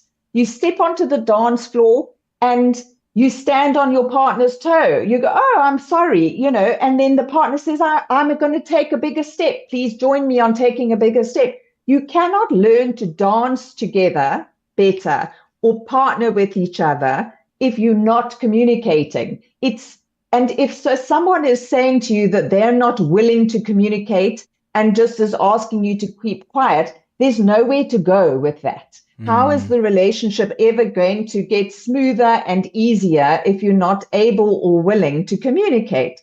So in my mind, I think that it's probably, although it's painful, it probably wouldn't have gone well, staying together with someone who refuses to communicate and to express their preferences, what they like, what they don't like, what they need, what they don't need, what works for them, what's serving them, what's going to make me happy, what will bring out the best of me, what brings out the worst in me. So that's just this endless communication that needs to happen so that two people can dance through life better together. Oh, yeah. Let me just wrap up with some of the messages here. Anonymous says, hi, Clement. Me and my wife cannot hold a conversation. When I speak to her and there's an uncomfortable topic, we end up fighting. She can't seem to remove emotions from a topic and deal with facts. It's really, really frustrating. Another one says, Clement, what you and your guest are discussing there is real and it's so accurate. My wife is fight and I'm flight. She is neurodivergent and refuses to get help to regulate. I am constantly walking on eggshells because anything could set her off. I'm exhausted. It's only been a year of marriage. Oof, yeah, what a tough one there. And then another one says, Clement, can I remain anonymous here because I know the person listens to the show. Me and my partner never had money issues when I used to work and we communicate well, but now since I've been unemployed for over a year now, he has somewhat cut me off money-related issues. I just see when things happen, and when I raise such concerns, he says that I'm just overreacting, and I always look for the fight. But recently we had been connecting emotionally. I think it's because of my unemployment status. He just is in, it just doesn't, has this I don't care attitude, especially in fights. Even when I have concerns, he doesn't even care. He would do as he pleases. Tabiso, you are in Centurion. Good morning. Hey, good morning, Clement. How are you doing, man? Sure, man. Go ahead. Good. Thanks for the great show and great topic. As I was saying to your producers, this is something that I'm currently going through right now. Where I've just sort of pulled away from my partner because we had a fight, and I feel very overwhelmed, and it's just I don't know how to handle it. And I'm somebody who suffers a lot from mental health issues like anxiety and disorder, and depression. So, and my approach has always been, let's communicate so we can avoid situations. But time and time again, I find myself where we are fighting about the same things that I feel like could have been avoided. And then I sort of retract. So I don't know if that is the right way. I'm not looking for, is it right or wrong, but what's the best thing for me to do in this situation, do I pull away or because it feels to me like they struggle communicating. So I don't know if it's a thing that I can do anything about, or must I expect them to do something about it and communicate better. Yeah. Tabiso, thank you so much for that. Shelly, we've got about 30 seconds left. If you can respond to Tabiso's question, please. Okay, I would just say anytime there's an issue that's on repeat is that you haven't actually really gotten to the root of it. So my recommendation would be to really spend some time journaling, thinking about what it is that is really going on here, what is going on for me, and both of you could potentially become more skillful in communication. Think of it as a skill, and it is something that if we don't have the skill, if you don't have the skill and the techniques to play good tennis, it's not going to be a fun game. And the same in relationships. If you don't have the skill for communication, it's not going to be as much fun as what it could be. Yeah. Shirley, thank you so much for always guiding us through these important conversations. I really appreciate it. Shirley Lowen, a relationship architect, author of Uncomplicated Love. Go check out the book. She's a couples counselor and relationship coach. 8 minutes before 12. This past Sunday, Joburg walked the talk together. Thousands stepped up, stepped out, and stepped forward. And none of it would have been possible without the incredible partners who walked this journey with us. We as Freedom Park are excited. The highlight for us is the coming together of the diversity of South Africans from all walks of life. There could not have been a better partner for this walk, and we are coming back as Freedom Park. Prime Media 702, we are here and we are taking this further, we are taking this forward, because this walk, it's also about a national dialogue. It's about getting South Africans talking and reflecting as they walk. A heartfelt thank you to every sponsor who made this year's 702 Walk the Talk possible. You powered the spirit of a city walking as one.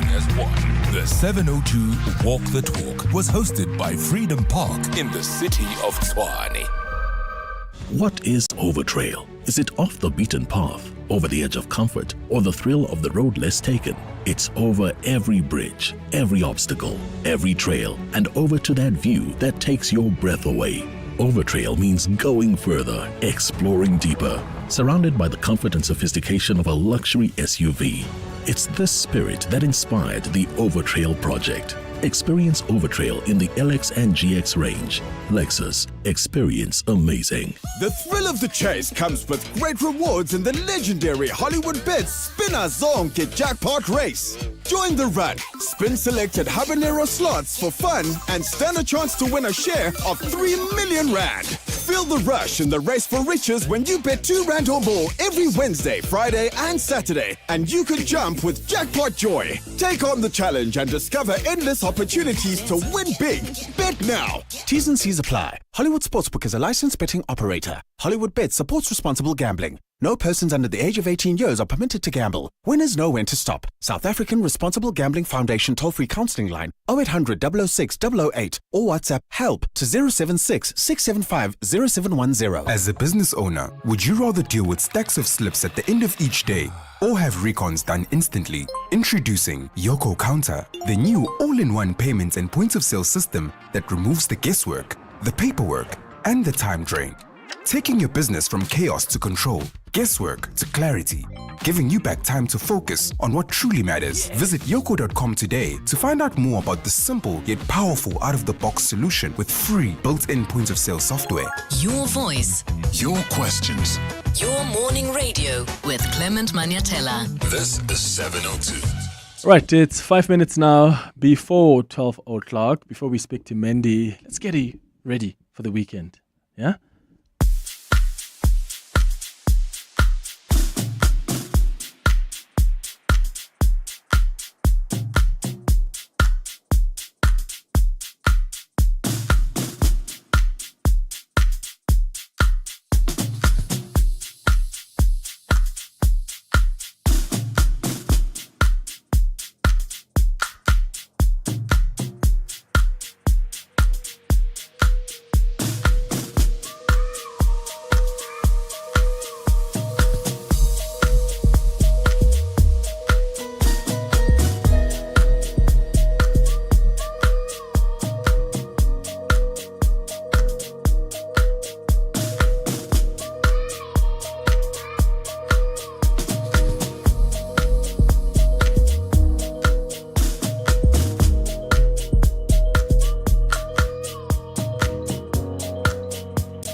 Just getting you ready for the weekend. This is First Love by Chronicle Deep, Mendy Wina.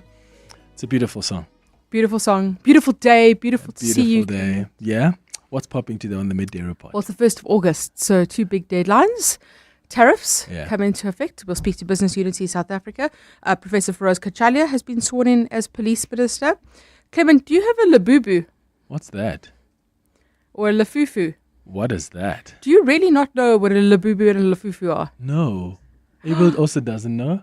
No, guys. What is it? Does your production team know what a labubu is?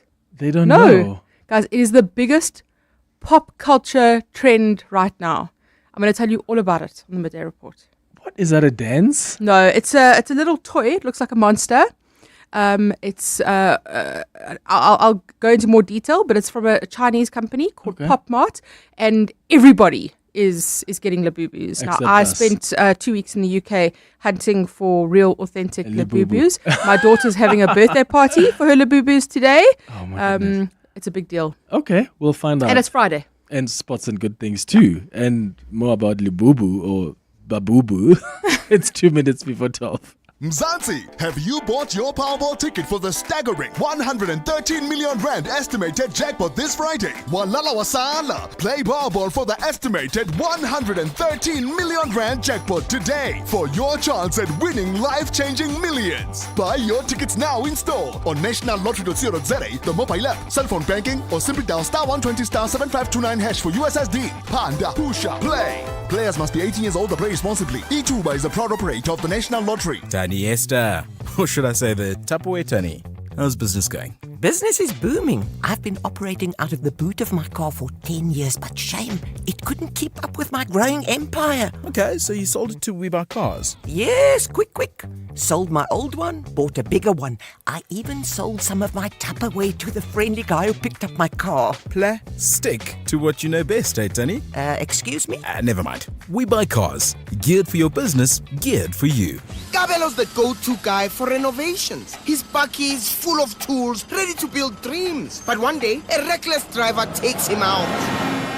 Now, his bakkie is standing still. No wheels, no money, Kabza. But with budget, he'd be back on site faster than you can say DIY. Don't let expensive days stop your hustle.